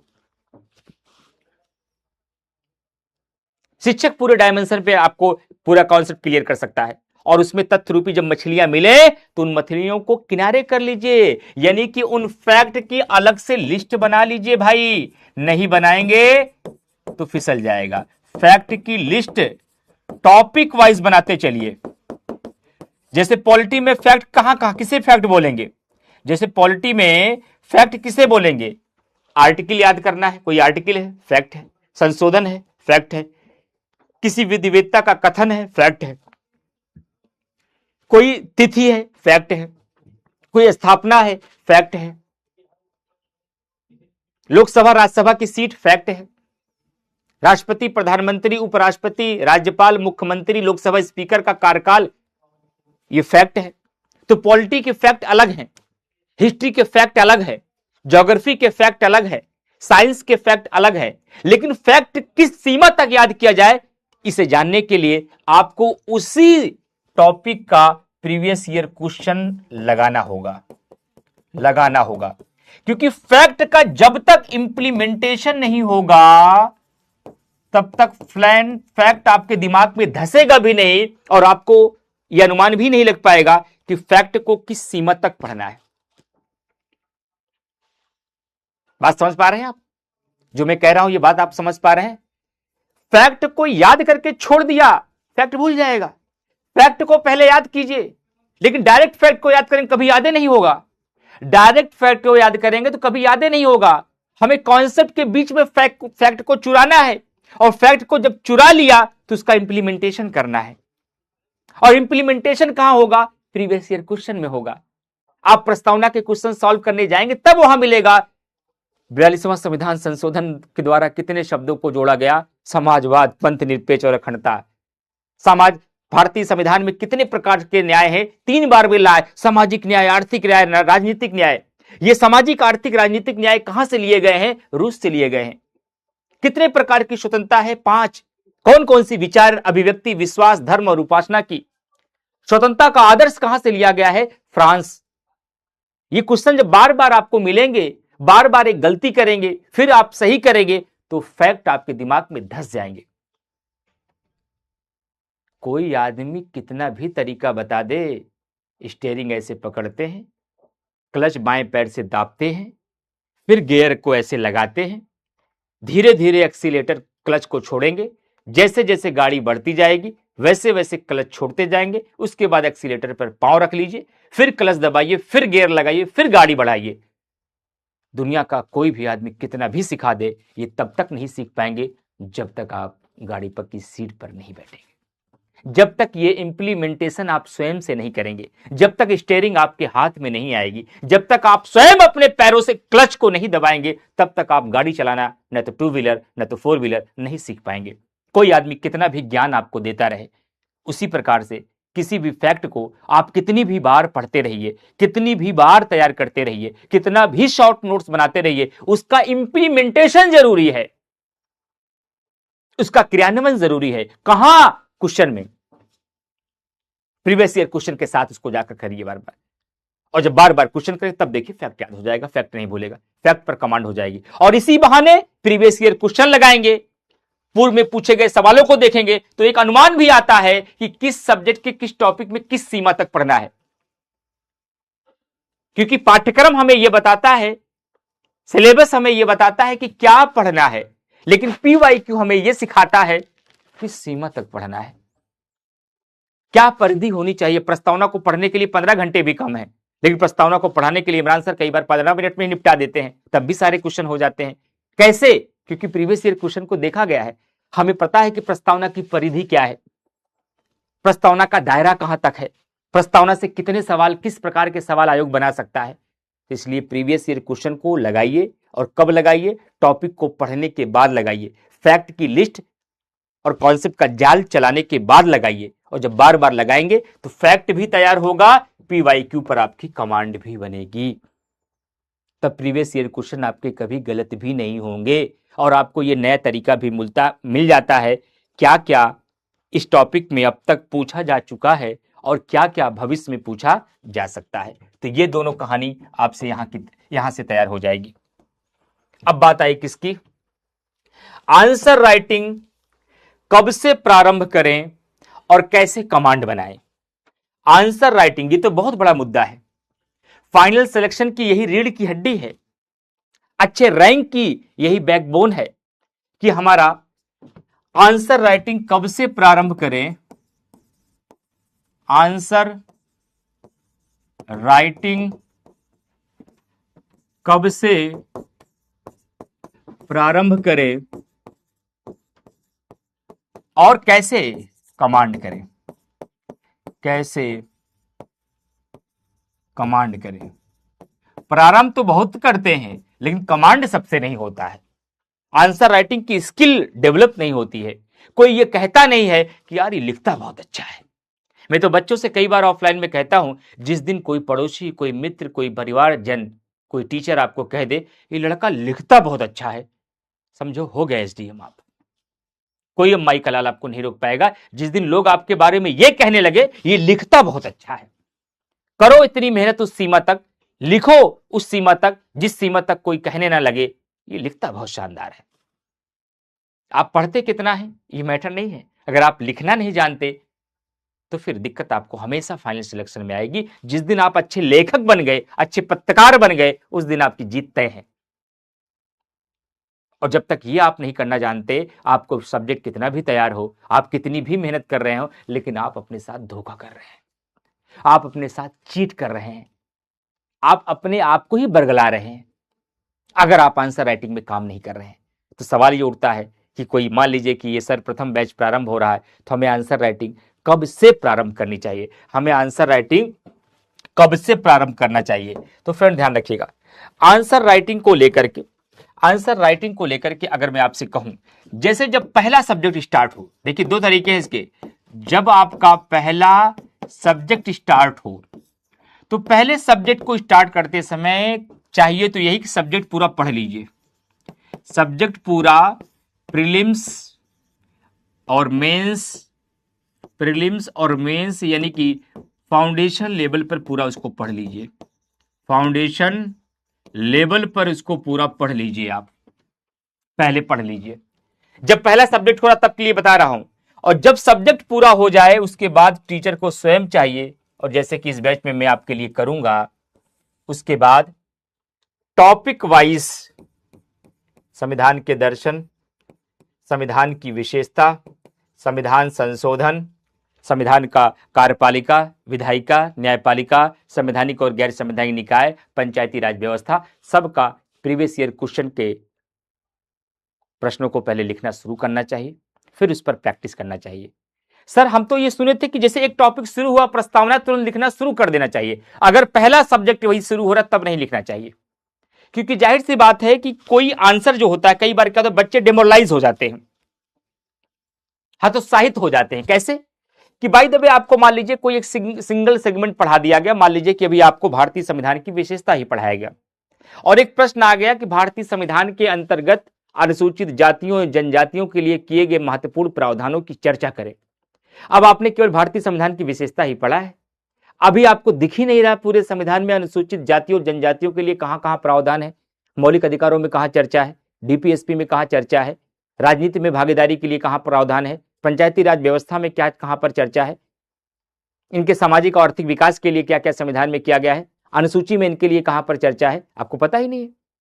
अब आपको लग रहा है कि हमको इसका कंटेंट ही नहीं आता है, लेकिन जब पूरा ज्ञान आपके पास आ जाएगा, जब आप पूरी पॉलिटी पढ़ लेंगे, क्योंकि आंसर केवल एक स्थान से नहीं निकलता है।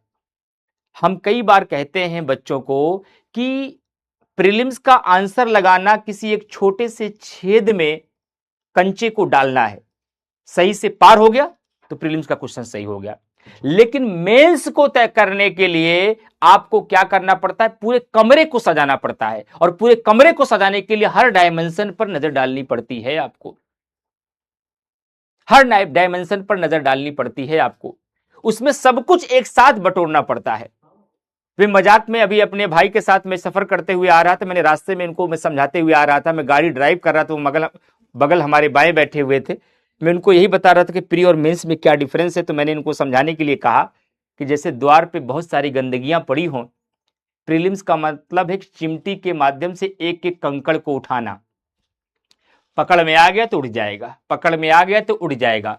और मेंस का मतलब है गांव में खरौचा होता है ना, बड़ी वाली झाड़ू जो अरहर के पेड़ का बनता है, उससे जब द्वार को बहारा जाता है, एक साथ पूरा क्लीन कर दिया जाता है, वो है मेंस, वो है आपका मेंस। तो प्रीलिम्स को लेकर के हम छोटे छोटे चीजों को पकड़ते हैं, लेकिन मेंस को लेकर पूरा कंबाइंड अध्ययन की जरूरत होती है, बिखरा हुआ ज्ञान एक स्थान पे लाना होता है, और प्रीलिम्स में किसी एक ज्ञान को ऐसे उठा लेना होता है। तो चिमटी से छोटे छोटे कंकड़ को बीनना बहुत मुश्किल है, या पूरे द्वार पे पड़े हुए कूड़े को एक बड़े झाड़ू के साथ एक बार बटोरना बहुत आसान है। मैं एकदम अवधि भाषा में आपको समझा रहा हूं, एकदम ठेठऊ में बता रहा हूं आपको, गंवई भाषा में एकदम। शायद आप मेरे कहने का मतलब आप समझ गए होंगे मैं क्या कहना चाह रहा हूं। आप कहेंगे नहीं सर, चिमटी से बटोरते रहेंगे, पूरा दिन बटोरेंगे, द्वार साफ नहीं होगा, और बड़े वाले झाड़ू से हम 15 मिनट में द्वार को साफ कर सकते हैं, वही मेंस है।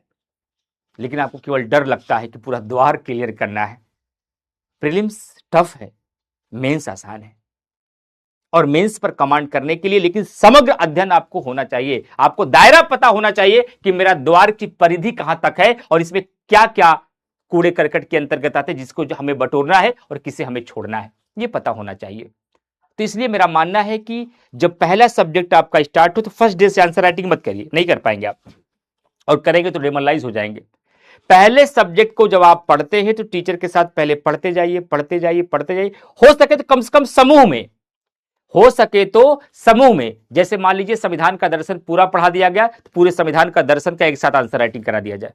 पूरा कार्यपालिका आपने पढ़ लिया, पूरे कार्यपालिका की आंसर राइटिंग आपको करा दिया जाए।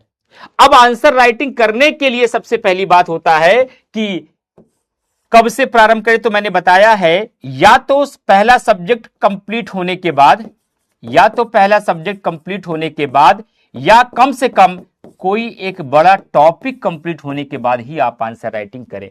और आंसर राइटिंग करते समय मैं फिर बता दे रहा हूं आपको, जब तक आप फर्स्ट आंसर से 50 आंसर तक, 50th आंसर तक आप गलत उत्तर नहीं लिखेंगे, तब तक आप फर्स्ट सही उत्तर तक नहीं पहुंच पाएंगे। अगर ये दर्शन समझ में आ गया हो तो बताइएगा आप लोग, फर्स्ट परफेक्ट आंसर तक आप नहीं पहुंच पाएंगे, यह शर्त है, परफेक्ट आंसर तक नहीं पहुंच पाएंगे।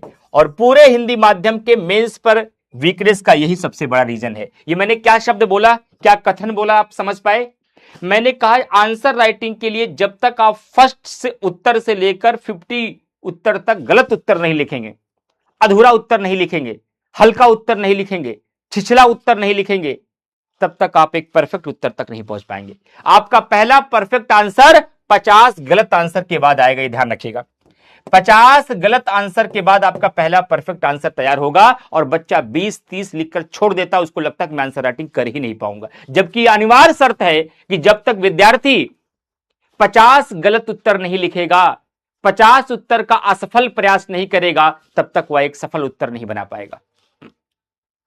और आप बताइए कितनी बार आपने 50 गलत उत्तर लिखे हैं? नहीं लिखा, इसलिए आपसे एक सफल उत्तर नहीं बन पा रहा है।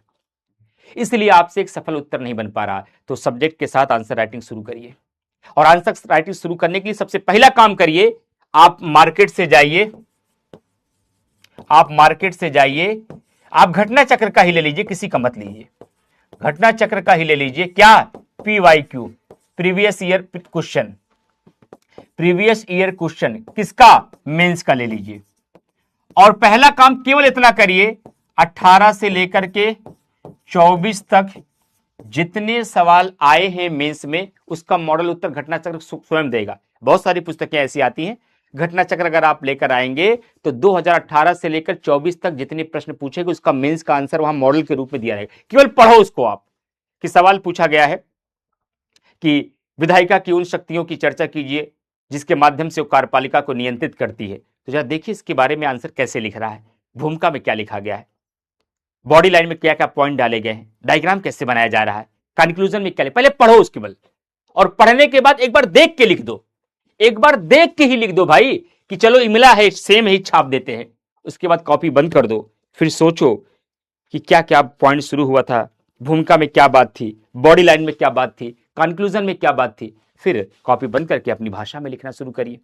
अपनी भाषा में जब लिखना शुरू करेंगे तो पहली बार में मैंने कहा था कि आपसे हूबहू ऐसा नहीं बनेगा, 50 बार गलतियां होंगी, 50 उत्तर ऐसे लिखिएगा, और 50 उत्तर ऐसे असफल लिखेंगे, तब एक सफल उत्तर तैयार होगा। और जब एक बार सफल उत्तर बन गया तो फिर किसी भी प्रश्न का पहला उत्तर सफल उत्तर बन जाएगा। ध्यान रखिएगा, केवल आपको लड़ाई केवल 50 असफल प्रश्नों तक है, और ये हिंदी माध्यम का बच्चा 50 असफल प्रश्न लिखने का हिम्मत नहीं जुटा पा रहा है, जिसकी वजह से वह प्रथम सफल उत्तर तक नहीं पहुंच पा रहा है।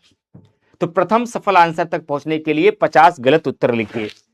और इसके लिए तरीका यही है, शुरू कैसे करना है, प्रीवियस ईयर क्वेश्चन को देखना है, उसको पढ़ना है, उसके बाद लिखना है और उसके बाद अपने टीचर को दिखाना है। फिर टीचर आपको बताएगा भूमिका में ये गलत है, बॉडी लाइन में ये चेंज करिए, निष्कर्ष में ऐसे लिखिए। जब टीचर बता दे तो फिर उसको लिखिए। फिर लिखने के बाद फिर टीचर को दिखाइए कि सर क्या अब इसकी स्थिति ठीक हो गई है। अगर टीचर फिर कुछ कमी बताता है तो आलस मत करिए, फिर लिखिए। जब टीचर कह दे हाँ अब आंसर आपका ठीक है। लेकिन ये स्थिति कब आएगी? ये पहले 50 असफल सवालों के बाद ये स्थिति आएगी, जब टीचर कह दे कि अब ये आपका टीचर या आपका मेंटोर जो भी व्यक्ति हो, आपका सीनियर, कि हाँ अब आपका आंसर सही है, तब इसको लगा लीजिए। और जिस दिन ये अप्रोच डेवलप हो गई तब कोई आपसे पूछेगा इमरान सर पॉलिटी पढ़ाते हैं सिविल सेवा में? सिविल सेवा में इमरान सर के शिक्षक के रूप में मूल्यांकन कीजिए। सिविल सेवा में पॉलिटी विषय के संबंध में इमरान सर का शिक्षक के रूप में मूल्यांकन करिए तो आप उत्तर लिख लेंगे। पीडब्ल्यू सिविल सेवा की तैयारी करने के लिए कैसा प्लेटफॉर्म है, इसका आलोचनात्मक व्याख्या कीजिए, आप उत्तर लिख लेंगे। क्योंकि अब आपको अप्रोच पता हो गया है, अब आपको तरीका पता हो गया कि उत्तर लिखा कैसे जाता है। उत्तर एक अप्रोच का गेम है भाई, अप्रोच सीखना है, समझ डेवलप करनी है। जिस दिन अप्रोच आ गया फिर आंसर राइटिंग आपसे होने लगी, तब आप प्रीलिम्स से भागोगे। आपको मेंस में मजा आता है। द्वार बहारना ज्यादा सही है, चिमटी से कंकड़ को बीनना बहुत कठिन है। लेकिन अभी आपके हाथ में कंकड़ बड़ी आसानी से आ जाता है, इसलिए आपको लगता है कि कंकड़ बीनना आसान है, प्रीलिम्स पढ़ना आसान है। एक बार द्वार बाहर के तो देखो, हाथ में वो बड़ी वाली झाड़ू उठा के तो देखो, यानी कलम उठाकर तो देखो। झाड़ू लगाने का मतलब है कि कुछ उत्तर लिखकर तो देखो, तब आपको लगेगा मेंस बहुत आसान है। हम बेवजह ही डर रहे थे, बस एक सही मार्गदर्शन की ज़रूरत है, जो हम लोग कोशिश कर रहे हैं कि यहाँ पर आपको बैच के साथ साथ एक आंसर राइटिंग स्किल भी डेवलप किया जाए। और ऑफलाइन के बच्चे लिख रहे हैं, अच्छा उत्तर लिख रहे हैं, जहाँ पर मार्गदर्शन हम लोग कर पा रहे हैं। तो ये तरीका है मेंस के आंसर राइटिंग शुरू करने का और आंसर राइटिंग पे कमांड बनाने का। तो हम लोग कहां तक पहुंच गए? अपने अंतिम चरण तक पहुंच गए। यूपीपीसीएस 2026, 27, 28 की तैयारी कहां से और कैसे करें बता दिया। बुक लिस्ट क्या होनी चाहिए बता दिया। रिसोर्स क्या क्या होने चाहिए बता दिए। पहली बार में प्रीलिम्स कैसे क्रैक करें बता दिया। प्रीलिम्स के फैक्ट और पीवाईक्यू पर कमांड कैसे बनाए बता दिया। आंसर राइटिंग कब से प्रारंभ करें और कैसे कमांड बनाए ये भी बता दिया। अब ट्रेंड एनालिसिस करना है किसका? पहला तो प्रश्नों का, फिर उसके बाद कट ऑफ का। प्रश्नों का, फिर उसके बाद कट ऑफ का। प्रश्नों का और फिर उसके बाद कट ऑफ का।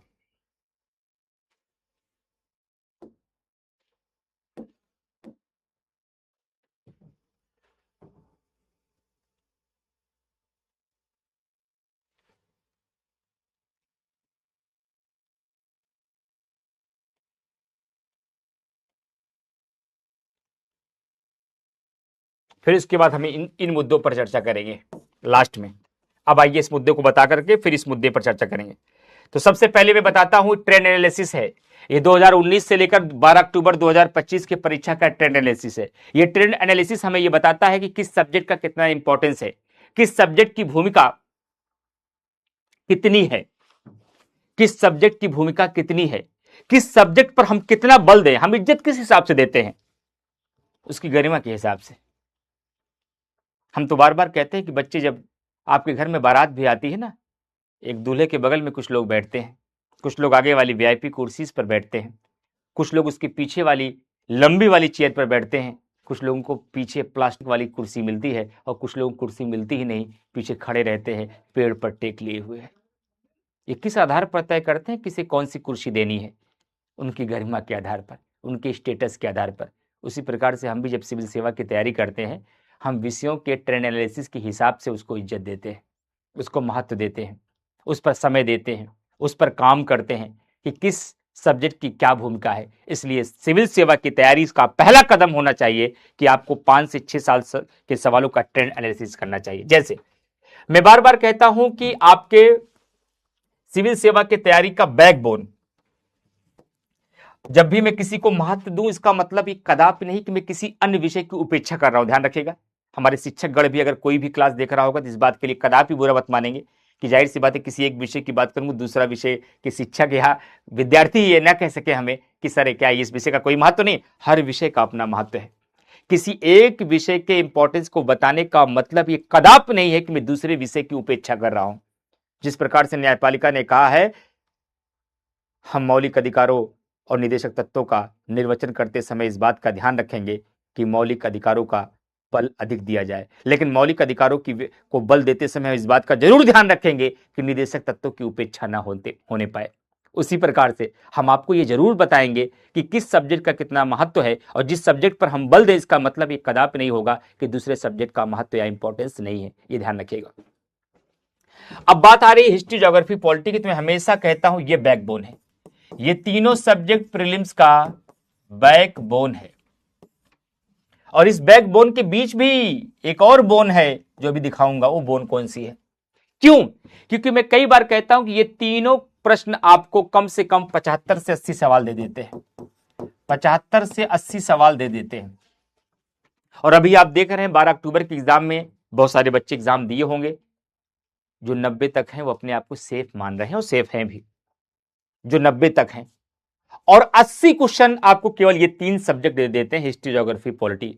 लेकिन हिस्ट्री का मतलब history of India and Indian national and Indian national movement, geography का मतलब इंडियन और वर्ल्ड, और इंडियन पॉलिटी एंड गवर्नेंस। और मैं एक चीज और जोड़ना चाहूंगा, अगर इसी ज्योग्राफी के साथ मैं इन्वायरमेंट को भी जोड़ दूं तो इसकी संख्या 90 हो जाएगी, इसकी संख्या 90 हो जाएगी, ध्यान रखिएगा। और ज्योग्राफी के साथ इन्वायरमेंट जुड़ा ही हुआ है, ज्योग्राफी में तो इन्वायरमेंट आपका समाहित ही है। यानी कहने का मतलब history ancient, medieval, modern, polity, geography में वर्ल्ड, इंडियन और इन्वायरमेंट। इस पर आप ऐसा कमांड बनाइए, ऐसा कमांड बनाइए कि अगर 2 प्रश्न भी गलत हो तो आप बेचैन हो जाइए, ये कहां से सवाल हिस्ट्री में आ गया जो हमें नहीं आ रहा था, ये पॉलिटी का क्या पूछ लिया जो हमको नहीं आता था। इस लेवल की तैयारी आपको हो, अभी तो नहीं बेचैनी होती होगी ना, सही होने पर चौंक जाते, अरे कैसे सही हो गया मेरा। अभी तो आप सही होने पर चौंक जाते हैं कि मेरा कैसे सही हो गया। और मैं कह रहा हूं आप तब चौंक जाइए जब आपको लगे कि यार ये क्वेश्चन कहां से आ गया जो मेरा पढ़ा हुआ नहीं था। इस लेवल का काम करना है इन 3 विषयों पर। और मैं फिर प्रॉमिस करता हूं इस खुले मंच पर, हमेशा किया है और पूरा किया है, हमने तो निःशुल्क पूरा किया है, ये तो पेड बैच है। अगर सर्वप्रथम बैच में पॉलिटी में जो भी विद्यार्थी हमारे साथ जुड़ रहे हैं, ये आपसे दावा है 25 क्वेश्चन, 22 क्वेश्चन, 23 क्वेश्चन पॉलिटी आएगा। एकाध गलत हो जाए, एकाध गलत हो जाए तो अलग बात है, नहीं तो मैं एक भी गलत नहीं होने दूंगा। इस लेवल की पॉलिटी आपको मैं पढ़ाऊंगा, पढ़ाता रहा हूं आपको। पॉलिटी तो मैंने यूट्यूब से आपको 90% सही करा दिया भाई। 12 अक्टूबर के एग्जाम में मैंने यूट्यूब से ही 70 से 80% क्वेश्चन आपको फंसा दिए हैं। तो बैच की बात तो ही दूसरी है। अभी बताना पड़ता है, नई पीढ़ी को अच्छा नहीं लगता कि इतनी गंभीरता के बाद, इतनी गहराई के बाद अपनी बात अपने मुंह से कहा जाए, ये बहुत छिछलापन लगता है, मैं हमेशा बोलता हूं। लेकिन क्या करूं, ये नई पीढ़ी, नए नए बच्चे नए नए तरीके से हर बार आते रहते हैं, और कई बार जानकारी के अभाव में गुमराह भी हो जाते हैं। तो इसलिए कहना पड़ता है कि भाई आप सही जगह हो। पॉलिटी जब आप पढ़ोगे तो ये मेरा प्रॉमिस है, पूरे क्लेम के साथ मैं आपको विषय पढ़ाता हूं कि अगर आप खुद न ठान के बैठ गए कि दम हो तो मुझे सिखा के दिखाओ तो अलग बात है, वरना आपको पॉलिटी इस लेवल की मैं सिखा के विदा कर दूंगा कि यूपीपीसीएस के एग्जाम में पॉलिटी का 95% क्वेश्चन आप सही करके आएंगे। और जो बच्चे अगर पढ़े होंगे तो जरूर कमेंट करके बताइएगा, आप किसी बैच में या यूट्यूब पर भी पढ़े हैं तो क्या पॉलिटी में आज उतना आप सही करके आते हैं या नहीं आते हैं, ये मेरा प्रॉमिस है। और जाहिर सी बात है उत्कर्ष पीडब्ल्यू के और भी जो शिक्षक होंगे अपने अपने विषय में यही दावा करेंगे और उसी लेवल तक मेहनत करेंगे आपके साथ। और सभी टीचरों ने इन 3 विषयों पर अगर आपको इतनी मेहनत टीचर ने किया और आपने भी उधर से ताकत लगा दी और इस पर आपने 90% कमांड बना लिया तो आधी लड़ाई आप यहीं से जीत जाएंगे। क्यों? क्योंकि आप हिस्ट्री की भूमिका देखिए, 19 में 26 सवाल, 20 में 24, 21 में 18, 22 में तो 32, 23 में 24, 24 में 26, 25 में 26, यानी 25 क्वेश्चन तो आपको इतिहास दे देता है। 24, 21, 22, एक बार केवल कम हो गया था 15, फिर 24, 28, 23, लगभग 20, 22 से 25 सवाल ज्योग्राफी देता है। और पॉलिटी जो मेरा विषय है इसे भी आप कम नहीं आ सकते, इससे आप कम नहीं आ सकते। समीक्षा अधिकारी में पॉलिटी कम आती है, लेकिन यूपीपीसीएस के एग्जाम में और यूपीएससी के एग्जाम में ठीक ठाक भूमिका होती है। 19 क्वेश्चन, 23 क्वेश्चन, 25 क्वेश्चन, एक बार कम हो गया था 13, 22 क्वेश्चन, 22 क्वेश्चन, इस बार भी 21 क्वेश्चन, यानी 20+ सवाल आपको पॉलिटी भी देता है। और इसी के साथ अगर इन्वायरमेंट जोड़ दिया जाए तो देखिए एक बार तो 22, ये तो अतिशयोक्ति हो गई, ये भी अतिशयोक्ति हो गई, लेकिन ये एवरेज रहता है, यानी कि 8 से 10 सवाल एवरेज में आपको इन्वायरमेंट भी दे सकता है और 20 से 25 सवाल ये देते हैं। 25 या 75, 10 85, यानी कि 80 सवाल में तो कोई दाग नहीं है भाई। हिस्ट्री, ज्योग्राफी, पॉलिटी, अगर इन्वायरमेंट मिला करके अगर बात किया जाए तो 80 सवाल पर तो दाग ही नहीं है। ताकत झोंक दीजिए इस पर आप, और इस प्रकार ताकत झोंकिए, मैंने कहा ना, एक क्वेश्चन पर बेचैनी हो जाए, इस लेवल तक अपनी तैयारी करिए। इस लेवल से टीचर से पढ़िए, बुक को पढ़िए, प्रीवियस ईयर क्वेश्चन को सॉल्व करिए, प्रैक्टिस करिए, टेस्ट सीरीज दीजिए, इन 3 विषयों पर ऐसा कमांड बनाइए। फिर मैंने कहा कि इस बैकबोन के भीतर भी एक बोन है, उसका नाम है current affair. 18 question, 21 question, 27 question, 39 question 2022 में, 25 क्वेश्चन, 24 में 35 सवाल, इस बार थोड़ी भूमिका कम रही 22। इसका मतलब हम कह सकते हैं 25 से 35 सवाल के बीच में करंट अफेयर भी आता है। यह भी अपने आप में एक विषय है, यह भी अपने आप में एक विषय है। और इस हिस्ट्री, ज्योग्राफी, पॉलिटी में आप उनका मुकाबला नहीं कर पाओगे जो पिछले 5 से 7 सालों से सिविल सेवा की तैयारी कर रहे हैं, रेगुलर एग्जाम दे रहे हैं। उनका बहुत तैयार है हिस्ट्री, ज्योग्राफी, पॉलिटी, लेकिन एक ही जगह मुकाबला कर सकते हो, मुकाबले का विषय है करंट अफेयर। क्योंकि करंट अफेयर हर बार, हर साल नया पढ़ना पड़ता है। जो हमने 24 में पढ़ा है उसका कोई मतलब नहीं, जो मैंने 25 में भी पढ़ा दिया उसका कोई मतलब नहीं। 26 का करंट अफेयर नया चल रहा है। जो पढ़ेगा वो जीतेगा, जो नहीं पढ़ेगा 25 में भले जीता हो 26 में हार जाएगा। और अगर इस पर आपने कमांड करके 20 क्वेश्चन भी अगर आपने करंट अफेयर में सही कर लिया और इस 80 में 70 का टारगेट बना लिया तो 70, 20, 90 तो आप पहुंच गए। अभी मैंने साइंस की कोई बात नहीं की है, मैंने यूपी जीके की कोई बात नहीं की है, मैंने इकोनॉमी की कोई बात नहीं की है, जबकि इन विषयों की भी ठीक ठाक भागीदारी है। साइंस का भी इंपॉर्टेंट है, इकोनॉमी का भी इंपॉर्टेंस है, और कोई भी विषय पर, क्योंकि अक्सर होता क्या है ना, विद्यार्थियों की साइंस अक्सर कमजोर होती है, इकोनॉमी अक्सर कमजोर होती है, और इन सब में भी आपके क्वेश्चन कम से कम 10, 20, 25 रहते हैं दोनों मिलाकर के। आप आधा करके आ जाओ, 10 क्वेश्चन केवल सही करके आ जाओ, तब भी तो आप 100 पहुंच गए साहब। अभी मैंने यूपी स्पेशल की बात नहीं की, जनगणना की बात नहीं की, स्टैटिक की बात नहीं की, मिसलेनियस की बात नहीं की, और इस बार तो सुबह 7 बजे में बेसिक भी करा रहा हूं, स्टैटिक जीके भी करा रहा हूं, मिसलेनियस भी करा रहा हूं। ये टारगेट बनाओगे तब आप 100 क्वेश्चन का आंकड़ा पार कर पाओगे। जब 100 का लक्ष्य बना के चलोगे ना, तब डर नहीं रहेगा आपको, तब आपको डर नहीं रहेगा। क्योंकि कट ऑफ क्या है, अगर कट ऑफ देखी जाए, ये है कट ऑफ। 2024 की कट ऑफ अभी नहीं आई, 23 में 125 क्वेश्चन गई थी, इसका मतलब लगभग 91-92 क्वेश्चन के आसपास है। 112 क्वेश्चन मात्र गई है, इसका मतलब है ये 85 है के आसपास है। आगे चलते हैं, ये अनरिजर्व्ड की बात हो रही है, ये कैटेगरी वाइज नहीं है। 2022 की अगर बात करते हैं तो ये आप देख सकते हैं, ये लगभग 85-86 के आसपास है। दो क्वेश्चन ये नंबर है। 2021 में आप कह सकते हैं 87 के आसपास है। 2020 में आप उससे भी कम आ गया, 84 के आसपास है। 2019 में फिर 88 आसपास है। इसका मतलब है कि कट ऑफ मैक्सिमम 92, मिनिमम 84। ये क्वेश्चन की बात कर रहा हूं, यही कट ऑफ रहती है, यही कट ऑफ लगभग रहती है। कैटेगरी का अंतर आता है, एससी एसटी में ज्यादा आ जाता है, ओबीसी, ईडब्ल्यूएस और जनरल में लगभग 1-2 क्वेश्चन का अंतर रहता है, लगभग 1-2 क्वेश्चन का अंतर रहता है। ये कट ऑफ है। इसका मतलब है कि 82-83 से कभी कम भी नहीं जा सकती और 91-92 से कभी ज्यादा भी नहीं आ सकती। मैं 10 क्वेश्चन की मार्जिन लेके चल रहा हूं। तो भाई आप 100 का टारगेट रखो ना। जब आपको सही मार्गदर्शन मिल रहा है, सही संस्थान मिल रहा है, सही शिक्षक मिल रहा है, सही स्ट्रेटजी मिल रही है, मेहनत करने वाले लोग मिल रहे हैं आपको, तब आप 80-90 का क्यों आंकड़ा रखोगे? आप 100 का आंकड़ा रखो। और 100 का आंकड़ा पार करने के लिए तरीका, हिस्ट्री, ज्योग्राफी, पॉलिटी, इन्वायरमेंट के साथ ऐसी पकड़ बनाओ कि 80 में 70 करके आओ, इसमें 80 में 70 करके आओ। Current affair, miscellaneous, static, GK में मिनिमम 20 से 25 का लक्ष्य बनाइए, और उसके बाद आप बचे हुए विषयों में आधा भी करके आ जाएंगे। हालांकि साइंस का भी इंपॉर्टेंस मैं फिर बोल रहा हूं, इकोनॉमी का भी इंपॉर्टेंट है, यूपी स्पेशल का भी है, जनगणना का भी है, उसमें आप आधा भी करके आ गए तो आप 100 क्रॉस कर जाएंगे, आप 100 क्रॉस कर जाएंगे। लेकिन ये सब करने के लिए सर, ये सब करने के लिए टाइम टेबल क्या होना चाहिए, एक साथ कितने सब्जेक्ट पढ़े जाएं, टेस्ट सीरीज की कितनी भूमिका है, कितने घंटे पढ़ना चाहिए, ये छोटी छोटी कुछ समूह की बातें हैं जो मैं एक एक लाइन में बता देता हूं। टाइम टेबल क्या हो, टाइम टेबल हमारा क्या हो। टाइम टेबल में सबसे पहले मैं पढ़ने के लिए नहीं बताऊंगा, टाइम टेबल में सोने के पर्याप्त समय, मैं उल्टा बात करता हूं भाई, सोने के पर्याप्त समय हो, पर्याप्त समय हो, आपके दिनचर्या में सोने के पर्याप्त समय हो, आपकी व्यायाम और मनोरंजन के लिए समय होना चाहिए, घर परिवारजनों से बात करने का टाइम होना चाहिए, परिवारजनों से बात करने का टाइम होना चाहिए।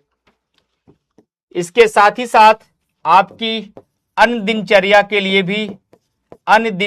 के लिए भी जिसमें आपका वॉशरूम है, नहाना है, फ्रेश होना है, कपड़े प्रेस कराने हैं, कपड़े धुलने हैं, खाना बनाने हैं, इनके लिए भी समय होना चाहिए।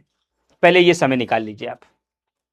और आप उल्टा करते हैं, आप ऐसा टाइम टेबल तैयार करते हैं कि ना वहां सोने का समय होता है, ना मोबाइल चलाने का समय होता है, ना घर वालों से बात करने का समय होता है, ना तो रिलैक्स करने का समय होता है, ना अन्य दिनचर्या का समय होता है, केवल पढ़ने का समय होता है। और जब टाइम टेबल लागू करते हैं, केवल पढ़ा नहीं जाता, बाकी सब कुछ होता है। जब टाइम टेबल लागू करने का समय आता है, जब उसका इंप्लीमेंटेशन का समय आता है, जो आपने लिखा है वही नहीं होता, बाकी सब कुछ होता है। तो इसलिए इतना गलत टाइम टेबल मत बनाइए अपने लिए। टाइम टेबल ऐसे बनाइए कि सोने के लिए हमें 7 से 8 घंटे की अच्छी नींद चाहिए। बिना अच्छे मस्तिष्क के अच्छी बुद्धि नहीं काम करेगी। दिमाग का सही होना जरूरी है, तो दिमाग का फ्रेश होना जरूरी है। दिमाग का फ्रेश होना जरूरी के लिए अच्छी नींद का होना जरूरी है। दिमाग तभी फ्रेश होगा जब आप अच्छी नींद लेंगे। 7 से 8 घंटे नींद के लिए निकालिए। व्यायाम और मनोरंजन के लिए आप 1 से 2 घंटे निकाल सकते हैं, ताकि आपकी हेल्थ अच्छी रहे। घर परिवार जनों से बात करिए, ताकि आप सेटिस्फाइड रहें और उनसे बात करते रहें और आपकी जवाबदेहिता सुनिश्चित रहे। अन्य दिनचर्या के लिए समय निकालिए, ताकि और भी कार्य आपका बाधित ना हो। और ये सारा काम करने के लिए 8, 2, 10, 2, 12, 2, 14, हम कह रहे हैं 15 घंटे निकाल दो। अरे हम कह रहे हैं 16 निकाल लो। जाओ 1 घंटे डेली मोबाइल चलाओ, फेसबुक पर व्हाट्सएप चलाइए, इंस्टा चलाइए, यूट्यूब चलाइए। 16 घंटे निकाल दिए मेरे भाई, फिर भी आपके पास 8 घंटे बचे। 8 घंटे बचे हैं। अगर आप साल के 12 महीने पढ़ते हैं, कोई फेस्टिवल नहीं है, कोई मैरिज एनिवर्सरी नहीं है, किसी की बर्थडे पार्टी नहीं है, कोई मैच नहीं है, आप साल के 12 महीने 30 दिन 7 दिन अगर आप अध्ययन करना चाहते हैं, 8 घंटे में तो रैंक आ जाएगी यार आपकी। 8 घंटे में रैंक आ जाएगी आपकी। लेकिन यहां 8 घंटे में केवल 10 दिन नहीं पढ़ना है, केवल प्रवेश पत्र जारी होने के बाद नहीं पढ़ना है, केवल फॉर्म भरने के बाद नहीं पढ़ना है। कम से कम 12 महीने कंटिन्यूअस, 12 से 15 महीने 8 घंटे आप पढ़ के देखिए। 8 घंटे पढ़ के देखिए, और वैसे 8 घंटे जैसे पिछले 1 घंटे में मेरे साथ आप पढ़ रहे हैं, जैसे 1 घंटे से मैं आपको 1.5 घंटे से समझा रहा हूं, इस मनोयोग के साथ, इस इंटरेस्ट के साथ, इस डेडिकेशन के साथ अगर आप 8 घंटे साल के 12 मास पढ़ दीजिए, रैंक आ जाएगी। आप 8 भी नहीं पढ़ पाओगे। अरे हम कह रहे हैं रेगुलेटरी के साथ आप भाई 6 घंटे पढ़ दो, यूपीपीसीएस निकल जाएगा 6 घंटे। लेकिन 365 दिन 12 से 15 महीने काम कर दीजिए, पूरा सिलेबस सिमट कर आपकी मुट्ठी में आ जाएगा। लेकिन ये सेल्फ स्टडी है, क्लास का घंटा मत जोड़िएगा। हमने आज 3 घंटे क्लास कर लिया है, ये घंटा नहीं जोड़ा जाएगा इसमें, ये सेल्फ स्टडी है। तो टाइम टेबल इस प्रकार से तैयार करिए ताकि इसमें सोने का भी पर्याप्त समय हो, व्यायाम और मनोरंजन का समय हो, घर वालों से, परिवार वालों से आधे घंटे 1 घंटे बात करने का भी समय हो, और अन्य दिनचर्या का भी समय हो। और ये सारा समय निकाल देंगे, फिर भी आपके पास पढ़ाई के लिए मिनिमम 6 और 8 घंटे आपके लिए समय बचेगा। एक साथ कितने सब्जेक्ट पढ़े जाएं? Minimum 1, maximum 2। मिनिमम 1, मैक्सिमम 2, इससे ज्यादा नहीं। मेरा मानना है 1 सब्जेक्ट ही पर्याप्त होता है। जब छोटे छोटे सब्जेक्ट चल रहे हो, जब हिस्ट्री, ज्योग्राफी और पॉलिटी जिसमें आपको लगभग 100% ताकत लगानी है, ऐसे विषयों को एक बार में 1 ही सब्जेक्ट पढ़ो। ध्यान से सुनिएगा मेरी बात को। अब आप इंटरनल सिक्योरिटी पढ़ रहे हो, डिजास्टर मैनेजमेंट 2 पढ़ लो। आप इंडियन सोसाइटी और सोशल जस्टिस पढ़ रहे हो, 2 पढ़ लो। आप गवर्नेंस और IR पढ़ रहे हो, 2 पढ़ लो। GS 5 और 6 पढ़ रहे हो, 2 पढ़ लो। समान हिंदी और एसे पढ़ रहे हो तो 2 पढ़ लीजिए। लेकिन जब हिस्ट्री, ज्योग्राफी, पॉलिटी पढ़िए तो केवल एक बार में 1 सब्जेक्ट पढ़िए। लेकिन उसके साथ न्याय करिए, उसके साथ जस्टिस करिए। ऐसा पढ़िए कि वही एक क्वेश्चन गलत होने पर बेचैनी हो जाए। और पढ़ना कैसे, ये तरीका मैं आपको समझा चुका हूं। और सबसे लास्ट बात यह है, टेस्ट सीरीज की कितनी भूमिका है आपके सिविल सर्विसेज के प्रीलिम्स और फाइनल सिलेक्शन में। प्रीलिम्स, सिविल सर्विसेज में प्रीलिम्स और फाइनल सिलेक्शन में टेस्ट सीरीज की क्या भूमिका है, टेस्ट सीरीज में के क्या भूमिका है। ये वही उसकी इतनी ही भूमिका है जितना एक क्रिकेटर के लिए मैच की भूमिका होती है। मतलब जितना एक क्रिकेटर के लिए मैच की भूमिका होती है। एक बैट्समैन दिन रात नेट पे प्रैक्टिस कर रहा, कवर ड्राइव, स्क्वायर ड्राइव, पुल, कट, स्ट्रेट ड्राइव, लेकिन मैच खेलने जाता है तो पहली गेंद पे यार्कर पे बोल्ड होकर चला आता है, क्योंकि मैच खेला नहीं उसने। आप कितनी भी प्रैक्टिस कर लीजिए नेट पे, यानी कि आप पढ़ लीजिए, जब तक आप मैच नहीं खेलेंगे, 11 फील्डरों के बीच से गेंद नहीं निकालेंगे, तो मैच में गेंद नहीं निकलेगी। पहली गेंद पे आउट हो जाएंगे आप, पहली गेंद में आप आउट हो जाएंगे। अरे भाई, फ्री क्लास के लिए मेरी तो कितनी क्लासेस पड़ी हुई है, मैं पॉलिटी कैसे पढ़ाता हूं देख लीजिए। हालांकि एक क्लास में कराऊंगा यूट्यूब पर, आगे एक क्लास कराऊंगा। जो बच्चा अगर नहीं जानता कि हम कैसे पढ़ाते हैं, हम देखना चाहते हैं कि वास्तव में पॉलिटी आपकी समझ में आती है या नहीं आती है, जाकर एक बार यूट्यूब पे बोल दीजिए पॉलिटी बाय इमरान सर, बहुत सारी मेरी क्लासेज आ जाएंगी, देख लीजिए आप। 2 घंटे किसी भी क्लास में समय दे दीजिएगा, फिर तय कीजिएगा कि इनसे हमें पॉलिटी समझ में आ जाएगी या नहीं आ जाएगी। फिर आप डिसीजन ले लीजिएगा ये पॉलिटी हमें सिखा सकते हैं या नहीं सिखा सकते। 2 घंटे केवल दे दीजिए, यूट्यूब पे तमाम क्लासेस होंगी। जो कि वो यूट्यूब की क्लास है, वो एक रिवीजन क्लास होती है, और बैच की क्लास में बड़ा डिफरेंस होता है, लेकिन फिर भी आप अंदाजा लग जाएगा किस लेवल के हम लोग वहां पढ़ते हैं। पॉलिटी में दिक्कत नहीं आएगी, मैं फिर कह रहा हूं आपको। आप पूरे भारत में कहीं से पढ़ के आए होंगे, हम आपको पॉलिटी विषय में आपको दिक्कत नहीं आने देंगे, ये मेरा प्रॉमिस है आपसे। बस मानसिक संतुलन आपका खराब ना रहे, इसलिए ध्यान रखिएगा। तो जिस प्रकार से एक क्रिकेटर के लिए मैच खेलना जितने लिए जरूरी है, उसी प्रकार से एक अभ्यर्थी के लिए, एक कॉम्पिटिटर्स के लिए पढ़ाई कितनी भी कर लिया जाए, लेकिन टेस्ट सीरीज बहुत जरूरी है। टेस्ट सीरीज के बगैर वो अगर एग्जाम देने जा रहा है, इसका मतलब उसने कभी मैच नहीं खेला है, केवल नेट पे प्रैक्टिस की है और सीधा जाकर के बड़े बड़े गेंदबाजों का सामना कर रहा है, और वो आउट हो जाएगा, नहीं जीत पाएगा।